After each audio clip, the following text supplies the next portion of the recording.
Hi పిల్లలు, this is Kaveri Kantharao. ఇవాళ మనం ఫస్ట్ లెసన్ స్టార్ట్ చేద్దామా?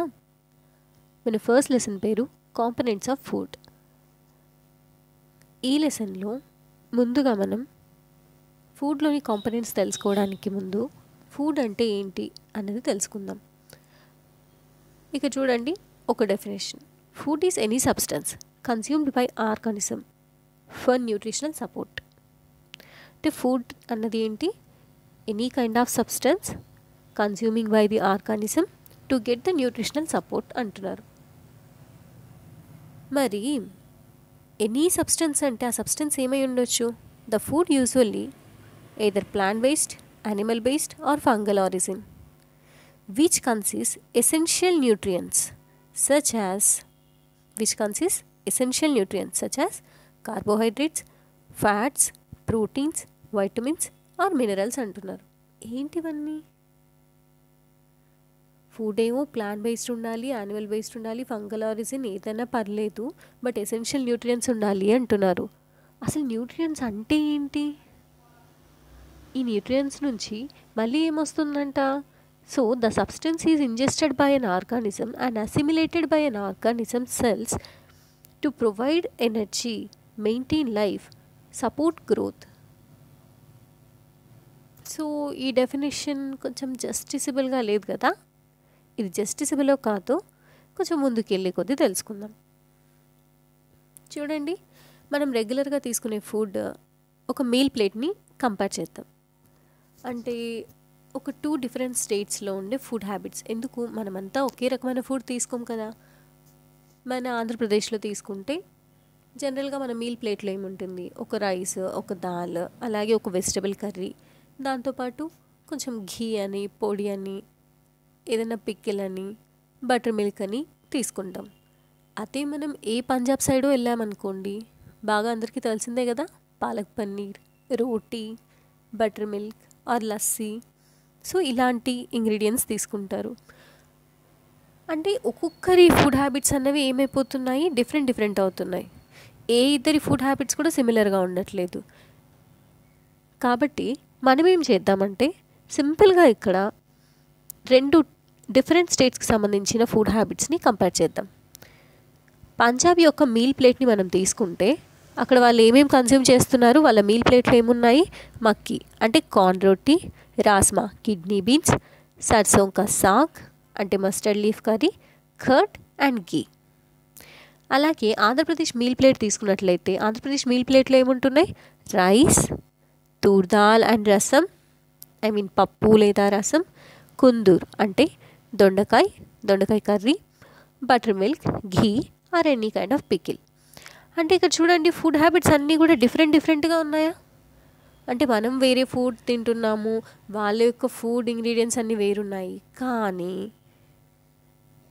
అంటే ఒక మీల్ ప్లేట్ తీసుకున్నప్పుడు ఆ మీల్ ప్లేట్ అన్నది డిఫరెంట్ ఫుడ్ ఇంగ్రీడియంట్స్తో మనకి ఫామ్ అవుతుంది కదమ్మా. రైస్ ఒక ఫుడ్ ఇంగ్రీడియంట్, తర్వాత దాల్ ఒక ఫుడ్ ఇంగ్రీడియంట్, వెజిటేబుల్ ఒక ఫుడ్ ఇంగ్రీడియంట్, తర్వాత ఘీ కానీ బటర్ మిల్క్ కానీ, అంటే డిఫరెంట్ ఇంగ్రీడియంట్స్ అన్నీ కలిసి ఏం చేస్తున్నాయి? ఒక ఫుడ్ ప్లేట్ని ఫామ్ చేస్తున్నాయి. మరి అందరూ డిఫరెంట్ ఇంగ్రీడియంట్స్ అన్నీ తీసుకుంటే డిస్సిమిలర్గా, అంటే వేరే ఇంగ్రీడియంట్స్ని వాళ్ళు కన్జ్యూమ్ చేసినప్పుడు వాళ్ళకు వేరు రకాల బెనిఫిట్స్ ఉండాలి కదా, అంతే కదా. కానీ ఇక్కడ మనం తీసుకునే ఫుడ్లో ఎన్ని డైవర్సిటీస్ ఉన్నా అల్టిమేట్గా వాటి యొక్క కాంపోజిషన్లో యూనిటీ ఉంటుంది. చూడండి, పంజాబ్ వాళ్ళు తీసుకునే రోటీ అయినా, ఆంధ్రప్రదేశ్ వాళ్ళు తీసుకునే రైస్ అయినా, 2 కూడా ఎక్కడి నుంచి వస్తున్నాయి? గ్రెయిన్స్ నుంచి వస్తున్నాయి. అంటే గోధుమలు గ్రెయిన్సే, వరి గ్రెయిన్సేగా. అలాగే వాళ్ళు కన్జ్యూమ్ చేసే రాజ్మా అయినా, మనం కన్జ్యూమ్ చేస్తున్న దాల్ అయినా, 2 కూడా ఏంటి? పల్సెసేగా. వాళ్ళు కన్జ్యూమ్ చేసే సర్సోం కా సాగ్ అయినా, మనం కన్జ్యూమ్ చేసే దొండకాయ కర్రీ అయినా, లేదంటే ఎనీ కైండ్ ఆఫ్ అయినా సరే, అది వెజిటబులేగా. అక్కడ వచ్చే కర్డ్ అయినా, ఇక్కడ వచ్చే బటర్ మిల్క్ అయినా, 2 కూడా ఏంటి? ఇంక్లూడింగ్ ఘీ కూడా మిల్క్ బేస్డ్ ప్రోడక్ట్సేగా. అంటే ఇక్కడ మనం తీసుకుంటున్న ఫుడ్ హ్యాబిట్స్ ఏవైతే ఉన్నాయో అవన్నీ కూడా ఒక ప్రాపర్ కాంపోజిషన్తో ఉంటున్నాయి. ప్రతి ఒక్క పర్సన్ యొక్క మీల్ ప్లేట్ అన్నది ఒక పర్టికులర్ కాంపోజిషన్తో ఉంటుంది. అదేంటి? ఒక గ్రెయిన్ ఐటమ్. అలాగే ఒక పల్సెస్, అలాగే ఒక vegetable, any other accomplishment, either అది కర్డ్ కావచ్చు, ఘీ కావచ్చు, ఎనీ అదర్ థింగ్. అంటే ఇక్కడ మన ఈ గ్రెయిన్స్ అయినా పల్సెస్ అయినా, ఇప్పుడు పల్సెస్ని రీప్లేస్ చేస్తే మనం ఏం చేయొచ్చు, ఎనీ మీట్ ఐటెం కూడా తీసుకోవచ్చు కదా. అంటే నాన్ వెజిటేరియన్స్ అందరూ సండే వచ్చింది అంటే చికెన్, మటన్, ఫిష్ ఇలాంటివన్నీ తింటారు కదా. అంటే అల్టిమేట్గా ఈ కాంపోజిషన్ మాత్రం మారట్లేదు. సో ఫుడ్ ఈజ్, ఇక్కడ సింపుల్గా ఒక మాట చెప్పుకుంటే, food consist various kind of ingredients and the ingredients contain some components. Those components are helping in the maintaining of life. Those components are needed for our body. By utilizing these particular components, an organism sustaining their life, maintaining their body. Food consists ingredients, ingredients consist some kind of components. Those components are essential for the body maintenance. ఇప్పుడు మనం ఆ components అంటే ప్రతి meal plate కూడా ఇలా మనం ఏం చెప్పుకున్నాం ఇందాక, గ్రెయిన్స్ ఉండాలి, పల్సెస్ ఉండాలి, వెజిటబుల్ ఉండాలి, అదర్ అకంప్లిష్మెంట్ ఉండాలని ఈ రేషియో ఏదైతే ఉందో ఇదే రేషియోని ఎందుకు ఫాలో అవ్వాలి అన్న విషయాన్ని తెలుసుకుందాం. మనం ఇప్పుడు చెప్పుకున్నాం కదా, ఫుడ్లో ఏముంటాయి, ఇంగ్రీడియంట్స్ ఉంటాయి. ఇంగ్రీడియంట్స్ అన్నీ కూడా ఏం కలిగి ఉన్నాయి, కాంపోనెంట్స్ ఉన్నాయి అంటున్నాం కదా. సో ఆ కాంపోనెంట్స్ ఏంటి అంటే, మేజర్గా మనం తీసుకునే ఫుడ్లో ఉండే components carbohydrates, proteins, fats, vitamins, minerals, వీటితో పాటుగా dietary fibres as well as water. ఇవి మనం కన్జ్యూమ్ చేస్తున్న ఫుడ్లో ఉన్న ఇంగ్రీడియంట్స్లోని components. So the components in the food ingredients providing all the necessary essentials for the maintenance of body. Those components are nothing but nutrients. So the food contains various ingredients. The ingredients contain different components which is crucial for the functioning of organism. అర్థమైందా? ఇప్పుడు అల్టిమేట్గా ఏమవుతుంది, ఫుడ్లో ఏమున్నాయి, various kind of ingredients ఉన్నాయి. ఆ ingredients అన్నీ ఏం కలిగి ఉన్నాయి, డిఫరెంట్ కైండ్ ఆఫ్ కాంపోనెంట్స్ ఉన్నాయి. ఆ కాంపోనెంట్స్ అన్నీ మనకి ఎందుకు హెల్ప్ అవుతున్నాయి, క్రూషియల్ ఫంక్షనింగ్ ఆఫ్ ఆర్గానిజం. మనం ఇప్పుడు ఆ కాంపోనెంట్స్ని కనుక క్లాసిఫికేషన్ చేసాము అంటే, కాంపోనెంట్స్ని ఏమంటున్నామమ్మా, అల్టిమేట్గా న్యూట్రియంట్స్ అంటున్నాము. కన్ఫ్యూజ్ అవ్వకండి. ఇక్కడ food contain ingredients, ingredients consist components. This components are nothing but nutrients. So మనం ఎప్పుడైతే ఈ కాంపోనెంట్స్ క్లాసిఫై చేస్తామో 3 మేజర్ టైప్స్గా వీటిని చూద్దాం. ఫస్ట్ ఫుడ్ తీసుకున్నట్లయితే, ఫుడ్లోని ఇంగ్రీడియంట్స్లో మనకి ఏమేమి కనిపిస్తున్నాయి, major components, major nutrients, minor nutrients, water and roughages. మేజర్ న్యూట్రియంట్స్గా వీటిని కన్సిడర్ చేస్తాం. ఏవైతే మనం ఎక్కువ అమౌంట్లో కన్జ్యూమ్ చేస్తున్నాం, బాడీకి వాటి యొక్క రిక్వైర్మెంట్ చాలా ఎక్కువగా ఉందో వాటిని మనం మేజర్ న్యూట్రియంట్స్ అంటున్నాం. సో ఇక్కడ మన మేజర్ న్యూట్రియంట్స్ ఏంటి, carbohydrates, proteins, fats. Minor nutrients ఏంటి, vitamins and minerals. Water and roughages అన్నవి చూడండి, వాటర్ నుంచి మనకు ఎలాంటి ఎనర్జీ కూడా జనరేట్ అవ్వదు. ఇప్పుడు మనం కార్బోహైడ్రేట్స్ని తీసుకున్నా, ప్రోటీన్స్ని తీసుకున్నా, ఫ్యాట్స్ని తీసుకున్నా, మనకు అవి బాడీకి ఎనర్జీని ప్రొడ్యూస్ చేస్తాయి. సో బాడీ యొక్క ఫంక్షనింగ్కి హెల్ప్ అవుతాయి. కానీ వాటర్ అన్నది ఏంటి, ఎనర్జీని ప్రొడ్యూస్ చేయదు, కానీ బాడీ యొక్క మెటబాలిక్ ఫంక్షన్స్లో కీ రోల్ ప్లే చేస్తుంది. వాటర్ లేకపోతే మన బాడీ మొత్తం నియర్లీ 70% దేంతో మేడ్ అయిందమ్మా, వాటర్తోనే కదా. కాబట్టి బాడీ యొక్క మెటబాలిక్ ఫంక్షన్స్ అన్ని ప్రాపర్గా జరగాలి అంటే మనకు వాటర్ కావాలి. కానీ వాటర్ నుంచి నాట్ ఎట్ ఆల్ ఎటువంటి ఎనర్జీ కూడా జనరేట్ అవ్వదు. So it acts as a medium for proper functioning of the body. అలాగే రూగేజెస్ కూడా. రూగేజెస్ నథింగ్ బట్ ఫైబర్స్. సో ఇప్పుడు మనం మేజర్ న్యూట్రియంట్స్ గురించి డిస్కస్ చేద్దాం. మేజర్ న్యూట్రియంట్స్గా వెయిటింగ్ చెప్పుకున్నాం, కార్బోహైడ్రేట్స్, ప్రోటీన్స్, ఫ్యాట్స్ అనుకున్నాం కదా. ఇవి ఎక్కువ అమౌంట్లో తీసుకుంటున్నాం కదా. సో మనం తీసుకుంటున్న ఫుడ్ ఐటమ్స్లో కార్బోహైడ్రేట్స్ ఉన్నాయా, ప్రోటీన్స్ ఉన్నాయా, ఫ్యాట్స్ ఉన్నాయా అన్న విషయాన్ని మనం ఎలా డయాగ్నోస్ చేస్తామంటే ఒక 3 టైప్ ఆఫ్ టెస్ట్లని యూస్ చేసి డయాగ్నోస్ చేస్తాం. అందుకోసం మనకి ఏం కావాలి, 3 కైండ్స్ ఆఫ్ కెమికల్స్ కావాలి, అలాగే test tubes as well as droppers. 3 kinds of chemicals, test tubes, droppers.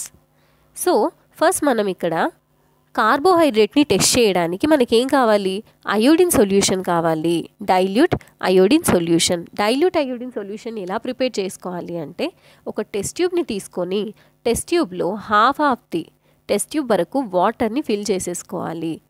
Fill చేసుకున్న తర్వాత ఫ్యూ డ్రాప్స్ ఆఫ్ టించర్ అయోడిన్ని యాడ్ చేయాలి ఈ టెస్ట్ ట్యూబ్లోకి. Few drops of tincture iodine, few drops of ఏం యాడ్ చేయాలి, టించర్ అయోడిన్ని యాడ్ చేయాలి.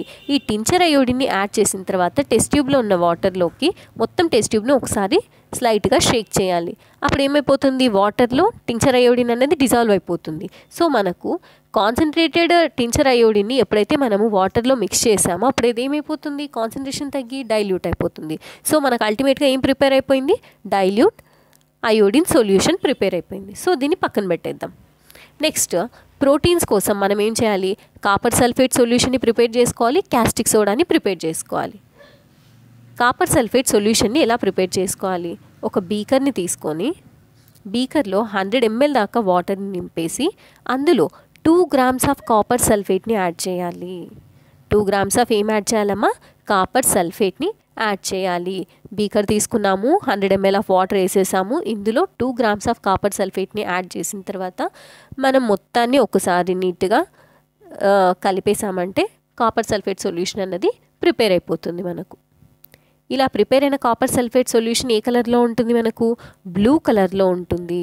కాపర్ సల్ఫేట్ సొల్యూషన్ ఏ కలర్లో ఉంటుంది, బ్లూ కలర్లో ఉంటుంది. Next caustic soda. Caustic soda preparation కూడా సేమ్.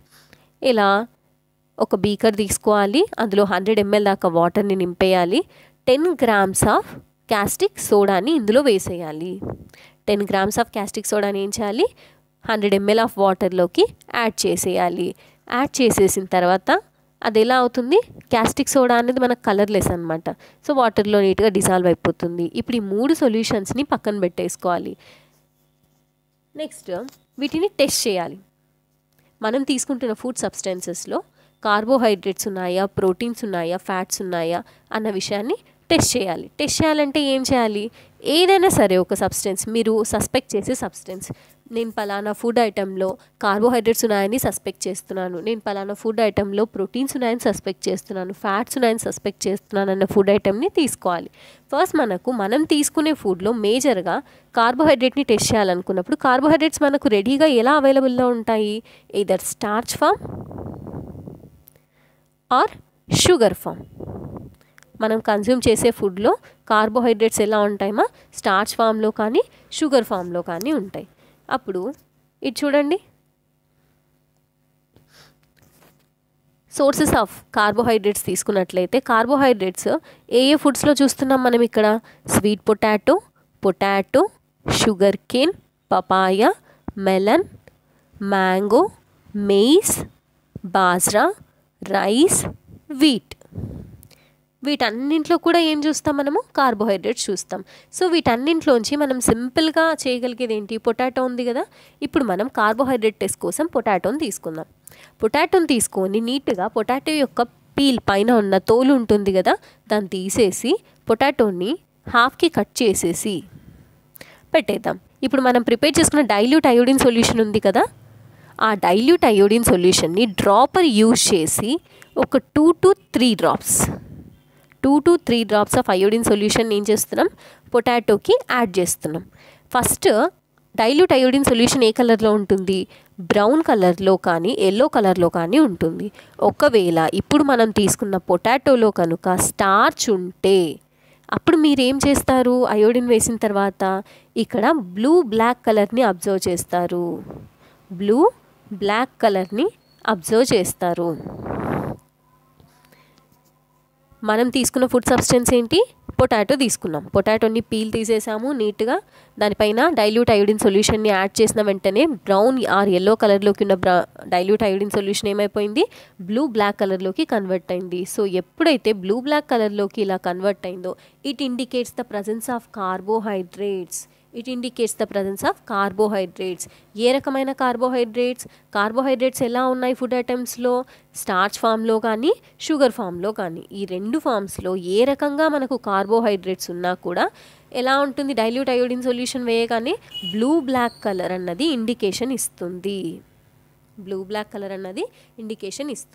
మరి ప్రోటీన్స్ ఎలా టెస్ట్ చేయాలంటే మనం ఫస్ట్ ప్రోటీన్స్ రిచ్ ఉన్న ఫుడ్ ఐటమ్స్ ఏంటో చూద్దాం. ఇది చూడండి, ప్రోటీన్ మనకి ప్లాంట్ బేస్డ్, యానిమల్ బేస్డ్. ఇప్పుడు వెజిటేరియన్స్కి ప్రోటీన్స్ అవసరమే, నాన్ వెజిటేరియన్స్కి ప్రోటీన్స్ అవసరమే. అదే ఆమ్నివర్స్ అయితే రెండు తింటారు కదా.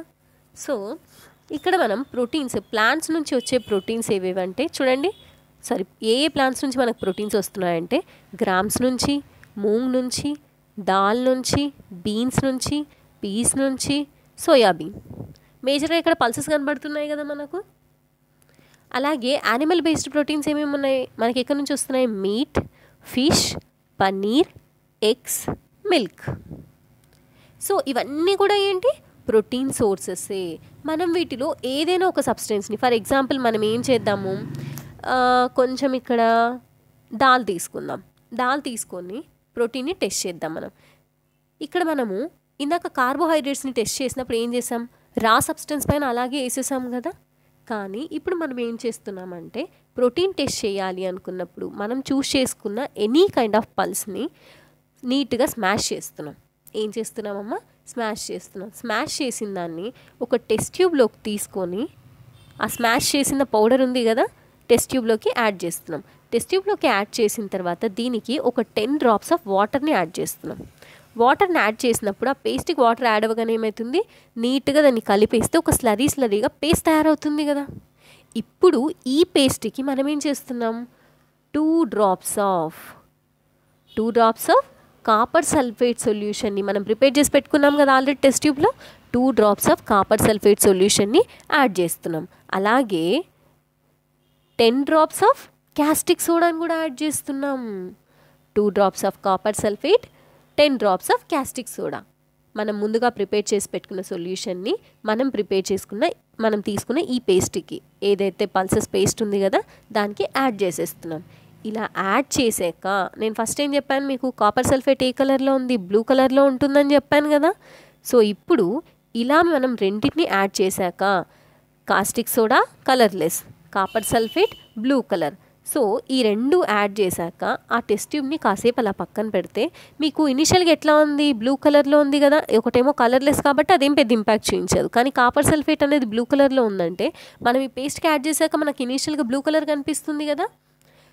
కాసేపటి తర్వాత మీరు కనుక ఆ టెస్ట్ ట్యూబ్లో వైలెట్ కలర్ని చూసారు అంటే it indicates the presence of proteins. So సింపుల్గా ఏం లేదు, టెస్ట్ ట్యూబ్ తీసుకున్నాము.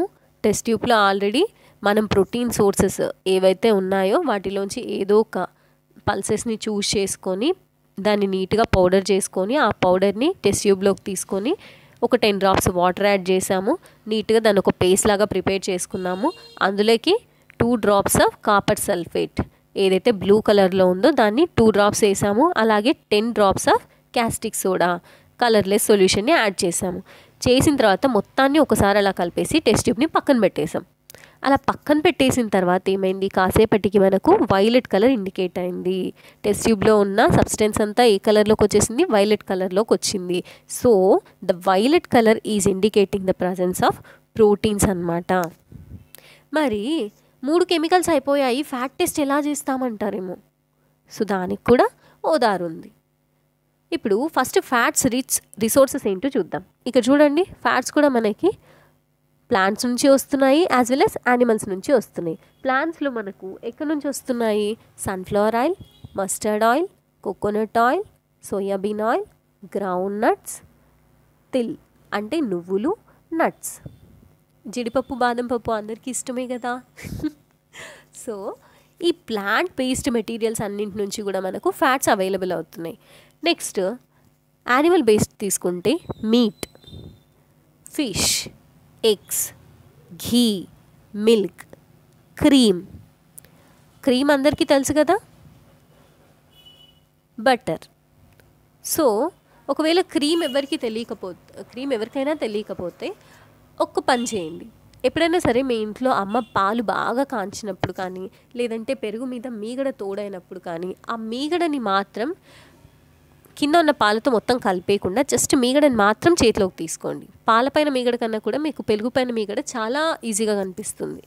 పెరుగు పైన మీగడని చేతిలోకి తీసుకొని కొంచెం అలా నలపండి. అంటే చేతితో జస్ట్ అట్లా మీరు కొద్దిగా నలిపినట్టయితే మీకు జిడ్డుగా అనిపిస్తుందా?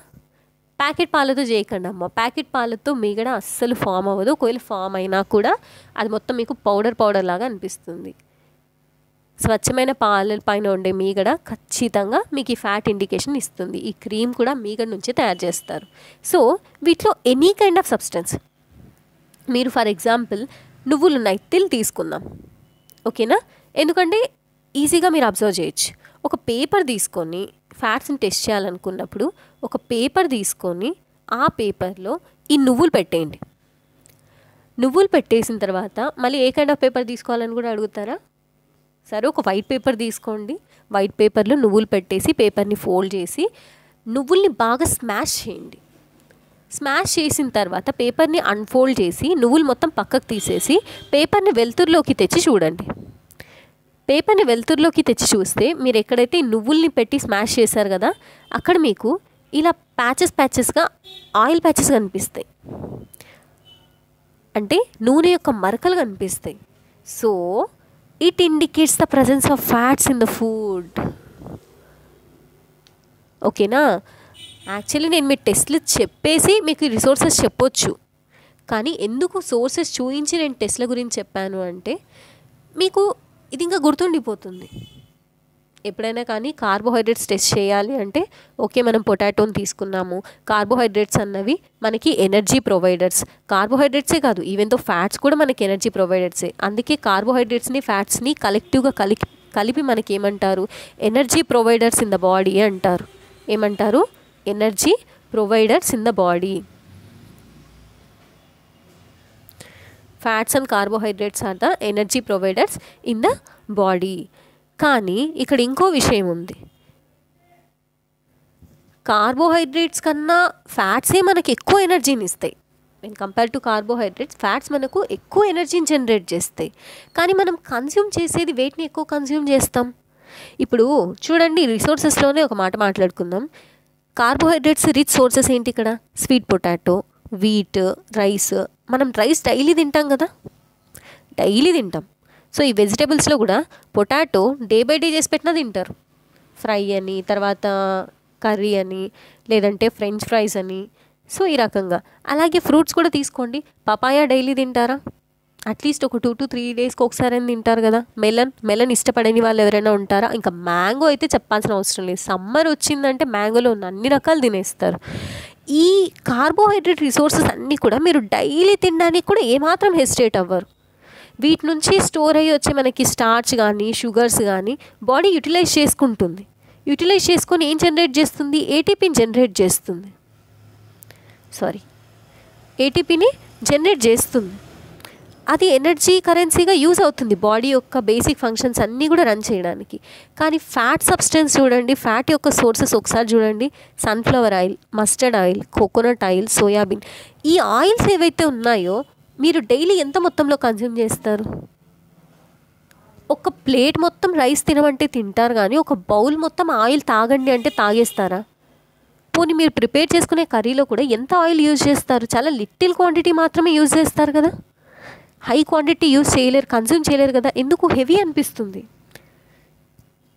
పోనీ అలాగే అంటారు, మీట్ అయినా తీసుకోండి. డైలీ చికెన్ కానీ, మటన్ కానీ, ఇప్పుడు ఈ మీట్ ఉంది, red meat. Daily red meat తినమంటే ఎంతమంది తింటారు? లాంగ్ టర్మ్లో ఎఫెక్ట్ వచ్చేస్తుంది కదా. కంటిన్యూస్గా మనం మీల్ కన్జ్యూమ్ చేస్తున్నామంటే డైజెస్టివ్ ఇష్యూస్ వస్తాయి కదా. అలాగే ఫిష్ కూడా చూడండి, డైలీ ఫిష్ తినమంటే ఓకే హెల్తీగా కొన్ని రోజులు తింటారు, తర్వాత ఏమైపోతుంది? ఇంకా తినలేరు ఎక్కువ మొత్తంలో. ఫిష్ అంటే కొంచెం ఏదో తేలిగ్గా ఉంటుంది కాబట్టి ఒక 2 డేస్కి ఒకసారి, 3 డేస్కి ఒకసారి అని తింటారు. బట్ ఎక్స్పెన్సివ్ కదా. ఇవన్నీ మీకు నార్మల్ ప్రైజెస్కి దొరుకుతాయి, అఫోర్డబుల్ కండిషన్లో ఉంటాయి, బాడీ కూడా రెగ్యులర్గా డైజెస్ట్ చేసుకోవడానికి ఈజీగా ఉంటుంది. బట్ ఇవి హై రిసోర్సెస్ని ఇస్తున్నప్పటికీ కూడా ఫ్యాట్ సబ్స్టెన్సెస్ని ఎక్కువ కన్జ్యూమ్ చేసుకోలేం మనం. అందుకే మన డైలీ ఫుడ్స్లో ఎక్కువ ఎనర్జీ ఇచ్చే ఫ్యాట్స్ కన్నా కూడా ఫ్యాట్స్తో కంపేర్ చేస్తే కొంచెం తక్కువ, అంటే ఇప్పుడు ఒక బౌల్ ఆఫ్ కార్బోహైడ్రేట్స్, మనం ఒక బౌల్ నిండా రైస్ తీసుకుంటే ఒక బౌల్ నిండా మనం ఇక్కడ రెడ్ మీట్ తీసుకున్నాం అనుకోండి, ఒక బౌల్ ఆఫ్ రైస్ కన్నా కూడా ఒక బౌల్ ఆఫ్ రెడ్ మీట్ అన్నది మనకు చాలా ఎనర్జీని ఇస్తుంది. కానీ డైలీ రైస్ తినంత ఈజీగా మనం రెడ్ మీట్ తినము. కాబట్టి ఏం చేస్తాము, కార్బోహైడ్రేట్స్ అన్నది మనకు డైలీ లైఫ్లో ఎక్కువ మొత్తంలో యూటిలైజ్ అవుతుంది when compare to fats. So fats మనం ఎక్కువ తీసుకోవడం వల్ల బాడీలో ఫ్యాట్స్ అనేవి రిజర్వ్ అయిపోయి ఏమవుతుంది, ఫర్దర్గా మనకు ఒబేసిటీ లాంటి కాంప్లికేషన్స్ వస్తాయమ్మా. అందుకే ఫ్యాట్స్ అండ్ కార్బోహైడ్రేట్స్ కలెక్టివ్గా మనకి ఎనర్జీ ప్రొవైడర్స్ అయినప్పటికీ కూడా, fats are the high energy providers అయినప్పటికీ కూడా, మెయిన్ ఎనర్జీ ప్రొవైడర్స్ మన బాడీలో మనం డైలీ లైఫ్లో తినే వాటిలో కార్బోహైడ్రేట్సే ఎక్కువ రోల్ని ప్లే చేస్తాయి. సో ఇప్పుడు మీకు ఈ టెస్ట్లు కూడా వే మెటీరియల్స్ పైన చేయాలో అర్థమైపోయింది కదా. అండ్ మీరు ఇక్కడ ఇంకో విషయం చూడండి, ఒక విషయాన్ని కొంచెం మనం లోతుగా అబ్జర్వ్ చేస్తే, ఈ సోర్సెస్ అన్నీ అబ్జర్వ్ చేశారు కదా మీరు, వీటన్నిటిలో మనకి కార్బోహైడ్రేట్స్ ఫ్యాట్స్ దొరుకుతున్నాయి. యాజ్ వెల్ యాజ్ ఓసారి ప్రోటీన్ సోర్సెస్ కూడా చూడండి. Any similarities? ఎస్, ఇక్కడ మనం మిల్క్ తీసుకున్నా, ఫిష్ తీసుకున్నా, మీట్ తీసుకున్నా ప్రోటీన్ సోర్సెస్ కింద ఉన్నాయి, ఫ్యాట్ సోర్సెస్ కింద ఉన్నాయి. అలాగే సమ్ కైండ్ ఆఫ్ పల్సెస్ కూడా మనకి కార్బోహైడ్రేట్ సోర్సెస్ కింద ఉన్నాయి, అలాగే ప్రోటీన్ సోర్సెస్ కింద కూడా ఉన్నాయి. అవునా కదా? అంటే దీన్ని బట్టి ఏమర్థమవుతుంది, మనం ఏదైనా ఒక ఫుడ్ మెటీరియల్ని తీసుకుంటే ఒక ఫుడ్ మెటీరియల్లోని ఒక్క ఇంగ్రీడియంట్, అంటే ఒక ఫుడ్ మెటీరియల్లోని ఇంగ్రీడియంట్ని తీసుకుంటే, ఒక ఇంగ్రీడియంట్ ఏదైనా తీసుకున్నట్లయితే అందులో మనకు ఏదో ఒక్క కాంపోనెంటే వస్తుందా? ఇప్పుడు major components carbohydrates, fats, proteins అనుకుంటే ప్రతి ఇంగ్రీడియంట్ నుంచి మనకి ఏదో ఒక్క కాంపోనెంటే రావట్లేదు, some times more than one component వస్తుంది కదా. సో ఇప్పుడు ఇదే తీసుకోండి, మిల్కే తీసుకోండి, మిల్క్ అనేది ఒక ఇంగ్రీడియంట్, మనం తీసుకునే ఫుడ్లో మిల్క్ అనేది ఒక ఇంగ్రీడియంట్. అంటే మిల్క్ నుంచి మనకి ఏమొస్తుంది, ఫ్యాట్స్ వస్తున్నాయి, యాజ్ వెల్ యాజ్ ప్రోటీన్స్ కూడా వస్తున్నాయి. అంటే some times the food ingredients contain more than one component. ఇక చూడండి మీరు ఎన్ని విషయాలు తెలుసుకున్నారు. ఫుడ్ యొక్క రిసోర్సెస్ తెలుసుకున్నారు, main food components carbohydrates, fats, proteins అని తెలుసుకున్నారు. కార్బోహైడ్రేట్స్, ఫ్యాట్స్ ఎందుకు యూటిలైజ్ అవుతున్నాయి, ఎనర్జీ ప్రొవైడింగ్కి యూజ్ అవుతున్నాయి. ఆ ఎనర్జీతో మీరు ఏం చేస్తున్నారు, డైలీ మెటబాలిక్ ఫంక్షన్స్ అన్నీ చేస్తున్నారు, డైలీ బాడీలీ యాక్టివిటీస్ అన్నీ చేస్తున్నారు. యాజ్ వెల్ యాజ్ ప్రోటీన్స్ ఎందుకు యూజ్ అవుతున్నాయి, proteins are the body builders. అంటే సెల్ బిల్డింగ్కి కానీ మనకు సెల్ మెయింటెనెన్స్కి కానీ మనకు ప్రోటీన్స్ అనేవి యూజ్ అవుతున్నాయి. అర్థమవుతుందా? కాబట్టి వీటిని ఏమంటున్నాము, కార్బోహైడ్రేట్స్ని, ప్రోటీన్స్ని, ఫ్యాట్స్ని మేజర్ కాంపోనెంట్స్ ఆఫ్ ఫుడ్ అంటున్నాము. సో ఈ మేజర్ కాంపోనెంట్స్ ఆఫ్ ఫుడ్లో కూడా రిసోర్సెస్, ఏ రిసోర్సెస్ నుంచి మనకి మేజర్ కాంపోనెంట్స్ వస్తున్నాయి, సమ్ ఇంగ్రీడియంట్స్లో మనకు మోర్ దెన్ వన్ కాంపోనెంట్ ఉంటుంది అన్న విషయాన్ని కూడా మనం ఇక్కడ చూసాం.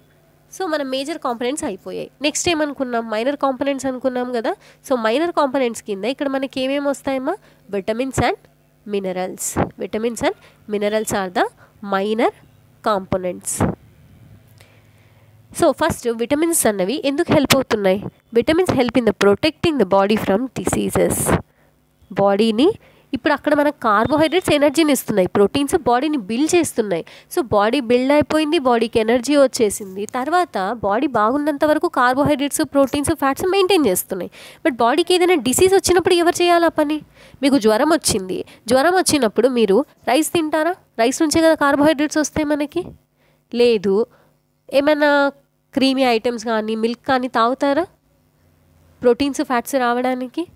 అప్పుడు ఏం చేయట్లేదు. మరి మన బాడీని ప్రొటెక్ట్ చేసేవేంటి? ఒక డిసీజ్ వచ్చినప్పుడు మీరేం కన్జ్యూమ్ చేయకపోతే, మీకు ఎనర్జీ రాకపోతే ఎవరు ఆ టైంలో మిమ్మల్ని ప్రొటెక్ట్ చేస్తారంటే, ఓకే మేము ఉన్నాము, మీరు తీసుకుంటున్న ఫుడ్లో మేము కూడా ఉన్నాం కదా, మేము కొంచెం రోల్ ప్లే చేస్తాం, మేము కూడా బాడీకి సపోర్ట్ చేస్తామని విటమిన్స్ అండ్ మినరల్స్ అప్పుడు యాక్షన్లోకి వస్తాయన్నమాట. అందుకే vitamins are helping in the protecting the body from diseases. అలాగే మన ఐస్ని, బోన్స్ని, టీత్ని, గమ్స్ని హెల్తీగా ఉంచడంలో కూడా విటమిన్స్ అనేవి కీ రోల్ ప్లే చేస్తాయి. పొద్దున్న లేచిన దగ్గర నుంచి రాత్రి పడుకునేదాకా ఈ కాలంలో చిన్నపిల్లల నుంచి పెద్దవాళ్ళ దగ్గర మొబైల్ చూడని వాళ్ళు ఉన్నారా? అలా చూసి చూసి చూసి, టీవీలు చూసి చూసి చూసి, అలాగే టెక్స్ట్ బుక్స్ చూసి చూసి చూసి కళ్ళన్నీ పోతున్నాయి కదా. బట్ కళ్ళను కూడా ప్రొటెక్ట్ చేస్తున్నాయి విటమిన్స్. మొబైల్ చూసిన ఫస్ట్ డేని మనకు సైట్ వచ్చేస్తుందా? లేదు. చూడాల్సిన దానికన్నా ఎక్కువగా చూస్తే, ఇవ్వాల్సిన దానికన్నా ఎక్కువగా స్ట్రెస్ ఇస్తే సైట్ వచ్చేస్తుంది, అద్దాలు వచ్చేస్తున్నాయి, చిన్న వయసులోనే భూతద్దాలు పెట్టుకొని తిరుగుతున్నాం. కానీ అప్పటిదాకా కూడా రెసిస్ట్ చేస్తుంది ఎవరు బాడీలో? నీకు ఫస్ట్ డే నుంచి నీకు సైట్ వచ్చే డే దాకా నీకు ఐస్ని ప్రొటెక్ట్ చేస్తుంది ఎవరు? Vitamins as well as bones. కొద్దిమంది పిల్లలు ఉంటారు, ఆడుతున్నప్పుడు పడిపోతే జస్ట్ వాళ్ళు చిన్న దెబ్బ తగిలి ఉంటుంది కానీ బోన్స్ ఫ్రాక్చర్ అయ్యి ఉంటాయి. ఇంకొద్దిమంది ఉంటారు, ఒక 10 మెట్ల పై నుంచి దొర్లుతూ పడ్డా కూడా ఏం కాదు, లేచి దులిపేసుకొని వెళ్ళిపోతారు. అంటే ఆ స్ట్రాంగ్ ఉండడానికైనా వీక్ ఉండడానికైనా ఎవరు కీ రోల్ ప్లే చేస్తున్నారంటే విటమిన్స్. టీత్ కూడా అంతే కదా. టీత్ స్ట్రాంగ్ ఉండాలి. కొద్దిమందికి బాగా ఎక్కువ షుగర్ తినే హ్యాబిట్ ఉంటుంది, సో వాళ్ళ టీత్ అనేవి మొత్తం డికే అవుతున్నాయి. బట్ డే 1లోనే డికే అయిపోతాయా? కావు. టీత్ యొక్క హెల్త్ని, అంటే ఫస్ట్ మనకి చిన్నప్పుడు ఏమవుతాయి, మిల్క్ టీత్ ఉంటాయి కదా, మిల్క్ టీత్ మొత్తం వెళ్ళిపోయిన తర్వాత పర్మనెంట్ టీత్ వస్తాయి కదా. సో ఆ టీత్ అన్నవి ఎట్లా ఉంటాయి, ఏదైనా ఒక హార్డ్ సబ్స్టెన్స్ని తీసుకున్నప్పటికీ కూడా మనం స్మాష్ చేసేలాగా. అందుకే కదా మనం ఏం చేస్తాము, ఎటువంటి సబ్స్టెన్స్ అయినా సరే ఫస్ట్ చూ చేసి తర్వాత మింగేస్తాము, ఇన్హేల్ చేసేస్తాము. కాబట్టి ఈ కండిషన్స్ అన్నీ కూడా ఎవరు మెయింటైన్ చేస్తున్నారు? విటమిన్సే మెయింటైన్ చేస్తున్నాయి. అలాగే గమ్ హెల్తీ. ఇప్పుడు మన చిగుళ్ళు చూడండి, కొద్దిమందికి కొంచెం గట్టిగా బ్రష్ చేస్తే చాలు బ్లడ్ వచ్చేస్తుంది. సరే, గట్టిగా బ్రష్ చేస్తే అందరికీ బ్లడ్ వస్తుంది కదా మేడం, అందులో విచిత్రం ఏముందంటారా? బట్ ఎప్పుడైనా యాపిల్ ఒకసారి మీరు నోట్తో బైట్ చేసి తిన్నారా? అంటే పీసెస్గా కాకుండా ఫుల్ యాపిల్ని బైట్ చేసి తింటున్నప్పుడు కొద్దిమందికి బ్లీడ్ అవుతూ ఉంటాయి గమ్స్ నుంచి, ఈ చిగుర్లలోంచి రక్తం వచ్చేస్తూ ఉంటుంది. అంటే నీకు యాపిల్ అంత నార్మల్గా ఒక మోడరేట్ మెత్తగా ఉండే వస్తువే నువ్వు అలా బైట్ చేసినప్పుడు నీ గమ్స్లోంచి బ్లీడ్ అవుతుందంటే ఇంకా నీ గమ్ హెల్త్ ఎలా ఉన్నట్టు? పాడైపోయినట్టే కదా. ఆ గమ్ హెల్త్ని కూడా మేనేజ్ చేసేది ఎవరంటే ఈ విటమిన్సే. సో మన ఐస్ దగ్గర నుంచి తీసుకుంటే మన గమ్ హెల్త్ వరకు కూడా విటమిన్సే మేనేజ్ చేస్తాయి. ఈ విటమిన్స్ మనకు బాడీలో మేజర్గా 2 kinds ఆఫ్ విటమిన్స్ ఉంటాయమ్మా. ఒకటి fat soluble vitamin, water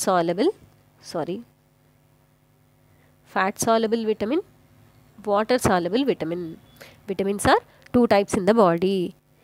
fat soluble vitamins, water soluble vitamins. First vitamins ఎన్ని రకాలు అంటే ఏ, బి, సి, డి, ఈ, కే.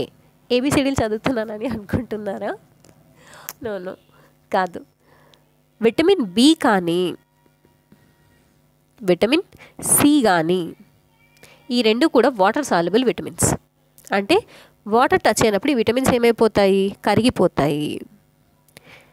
రెస్ట్ ఆఫ్ ద ఏ కానీ, డి కానీ, ఈ కానీ, కే కానీ ఫ్యాట్ సాల్యుబుల్ విటమిన్స్. గుర్తుపెట్టుకోండి పిల్లలు, vitamins are 2 types. Fat soluble, water soluble. Water soluble vitamins are B and C. Fat soluble అయితే ఏ, డి, ఈ, కే. ఓకేనా? సో ఇప్పుడు మనం విటమిన్స్లో తీసుకున్నట్లయితే బి ఏదైతే ఉందో బీలో గ్రూప్ ఆఫ్ విటమిన్స్ ఉంటాయి. B1 అని, B2 అని, అలా B12 వరకు. సో ఈ గ్రూప్ ఆఫ్ విటమిన్స్ని మొత్తం ఏమంటున్నాం? బి కాంప్లెక్స్ అంటున్నాము. B complex. ఎప్పుడైనా సరే మీరు ఏదైనా ఫీవర్ వచ్చినప్పుడు, లేదంటే కొంచెం ఒంట్లో ఏదైనా బాగాలేనప్పుడు హాస్పిటల్కి వెళ్తే మీకు బి కాంప్లెక్స్ ట్యాబ్లెట్స్ అని చెప్పేసి ఇస్తుంటారు కదా. అంటే ఇందాక చెప్పుకున్నాం కదా మనము, డిసీజ్ రెసిస్టెన్సే కాదు, మన బాడీలోని కొన్ని ఆర్గనల్స్ని కూడా ప్రాపర్గా మెయింటైన్ చేసేది విటమిన్సే అని. ఈ ప్రాపర్ ఆర్గనల్ మెయింటెనెన్స్లో ఏదైనా డిఫెక్ట్ వచ్చిందంటే, నీకు ఏదైనా ఒక పర్టికులర్ విటమిన్కి సంబంధించిన డెఫిషియన్సీ వచ్చింది, నీ బాడీలో ఆ విటమిన్ తగ్గింది అని అర్థం. సో ఆ తగ్గిన విటమిన్ ఏం చేస్తారు డాక్టర్స్? మెడిసిన్స్ రూపంలో ఇచ్చి కాంపన్సేట్ చేస్తారు. మరి ప్రతిసారి మెడిసిన్సే కావాలా అంటే అవసరం లేదు. ఎందుకు అవసరం లేదు? మన బాడీకి అవసరమైన ప్రతి విటమిన్ కూడా మనకి ఎక్కడి నుంచి వస్తుందమ్మా? ఫుడ్ నుంచి వస్తుంది కదా. సో మనం ఇప్పుడు ఆ ఫుడ్ నుంచి ఏ విటమిన్స్ వస్తాయి అన్న విషయాన్ని కూడా తెలుసుకుందాం. బట్ ఇంకో విషయం, ఎందుకు విటమిన్స్ని నేను మైనర్ న్యూట్రియంట్ కింద పెట్టాను? ఇవి చాలా తక్కువ క్వాంటిటీస్లో అవసరమా మన బాడీకి? తక్కువ క్వాంటిటీస్లో అవసరం, బట్ ఎక్కువ రోల్ని ప్లే చేస్తాయి.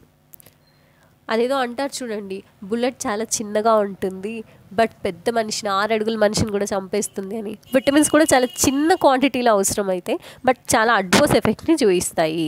ఎక్కువైనా ప్రాబ్లమే, తక్కువైనా ప్రాబ్లమే, అలా అన్నమాట. సో ఇక్కడ విటమిన్ సి ఏం చేస్తుంది మనకు? Fight against many diseases. Vitamin C ఏం చేస్తుంది? మనకి ఏదైనా సరే డిసీజెస్ వచ్చినప్పుడు ఫైట్ చేస్తుంది. అలాగే విటమిన్ డి ఏం చేస్తుంది? బోన్స్ యొక్క హెల్త్ని, అంటే విటమిన్ డి ఏం చేస్తుంది? మనకు కాల్షియంని ప్రొవైడ్ చేస్తుంది. బోన్స్ అన్ని మనకు కాల్షియంతోనే కదా స్ట్రాంగ్గా ఉండేది. కాల్షియం తక్కువైతే బోన్స్ వీక్ అవుతాయి కదా. కాబట్టి ఆ బోన్స్కి అవసరమైన కాల్షియంని ఎవరు ప్రొవైడ్ చేస్తున్నారు? విటమిన్ డి ప్రొవైడ్ చేస్తుంది. యాజ్ వెల్ యాజ్ టీత్ యొక్క స్ట్రెంథనింగ్ని కూడా మెయింటైన్ చేస్తుంది. ఇప్పుడు విటమిన్ సోర్సెస్ చూద్దామా? చూడండి, విటమిన్ ఏ పపాయ, ఏమేమి నుంచి వస్తున్నాయమ్మా? పపాయ నుంచి వస్తుంది, క్యారెట్ నుంచి వస్తుంది, మ్యాంగో ఎక్స్పెక్ట్ చేయలేదు కదా పిల్లలు. మీరు మ్యాంగో ఎక్కడ చూసారు ఇందాక? చెప్పండి. కార్బోహైడ్రేట్స్లో చూసారు కదా. అంటే నేను ఇందాక చెప్పాను మాట, ఫుడ్ ఇంగ్రీడియంట్స్లో ఒక పర్టికులర్ ఇంగ్రీడియంట్లో మోర్ దెన్ 1 కాంపనెంట్ ఉంటుంది. అది మేజర్ ఫుడ్ కాంపనెంట్ అయినా, మైనర్ ఫుడ్ కాంపనెంట్ అయినా, అవాయిడబుల్ కండిషన్లో అయినా సరే మనకేముండాలి? మోర్ దెన్ 1 న్యూట్రియన్స్ ఉంటాయి. ఓకేనా? సో ఇప్పుడు చూస్తే విటమిన్ ఏ రిచ్ మనకేమేమి ఉంది? పపాయ ఉంది. పపాయ కూడా మనం ఎక్కడ చూసాం? కార్బోహైడ్రేట్స్లో చూసాం కదా. నెక్స్ట్ మిల్క్లో ఏం చూసాము? అక్కడ ప్రోటీన్స్ చూసాము, ఫ్యాట్స్ చూసాము. యాజ్ వెల్ యాజ్ మిల్క్లో ఏముంటుందమ్మా? విటమిన్ ఏ ఉంది. అలాగే ఫిష్ ఆయిల్ కూడా. అర్థమైందా? Mango, papaya, carrot, milk, fish oil ఇవన్నీ కూడా vitamin A rich foods. Next vitamin B complex అని చెప్పుకున్నాం కదా. సో పర్టికులర్గా ఇక్కడ మనకు గోధుమలు, బియ్యం, అలాగే రెడ్ మీట్ అంటే లివర్. విటమిన్ సి ఏ ఫుడ్లో ఎక్కువ ఉంది మనకి ఇక్కడ? చూడండి, orange, guava, tomato, as well as chilli expect చేసి ఉండరు కదా, బట్ చిల్లీలో కూడా ఉంటుందమ్మా. Lemon and Amla.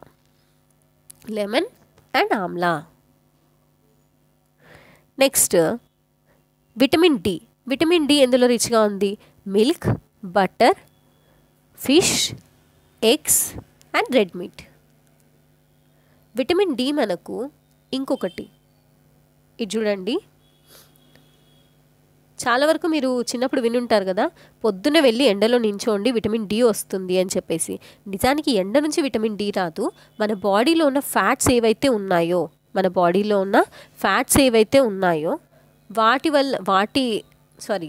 Early morning ఉండే ఎండ మన బాడీలోని ఫ్యాట్ని విటమిన్ డిగా కన్వర్ట్ చేస్తుంది.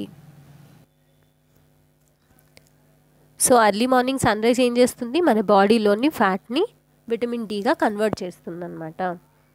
నెక్స్ట్ అందుకే పిల్లల్ని మీరు ఎప్పుడైనా అబ్జర్వ్ చేశారా? చిన్నపిల్లల్ని అంటే పుట్టి ఒక 1 or 2 days అయిన పిల్లల్ని ఒక 3 months దాకా 4 months దాకా తెల్లవారగానే వాళ్ళని తీసుకొని వెళ్ళి విటమిన్ డి కోసం అని చెప్పి ఎండలో కాసేపు అలా ఉంచి తీసుకొని వస్తూ ఉంటారు. అది అర్లీ మార్నింగ్ ఎండలో మాత్రమే అమ్మా. అంతేగాని మిట్ట మధ్యాహ్నం తీసుకొని వెళ్ళి నేను ఎండలో నిలబడతాను నాకు విటమిన్ డి వస్తుందంటే డి రాదమ్మా, డీహైడ్రేషన్ వస్తుంది. బాడీలోంచి వాటర్ మొత్తం బయటికి వెళ్ళిపోతాయి అన్నమాట. నెక్స్ట్ విటమిన్ కే ఫుడ్ ఏంటి? క్యాబేజ్ కానీ, బ్రొకోలీ కానీ ఇవన్నీ అన్నమాట. సో ఇది చూడండి.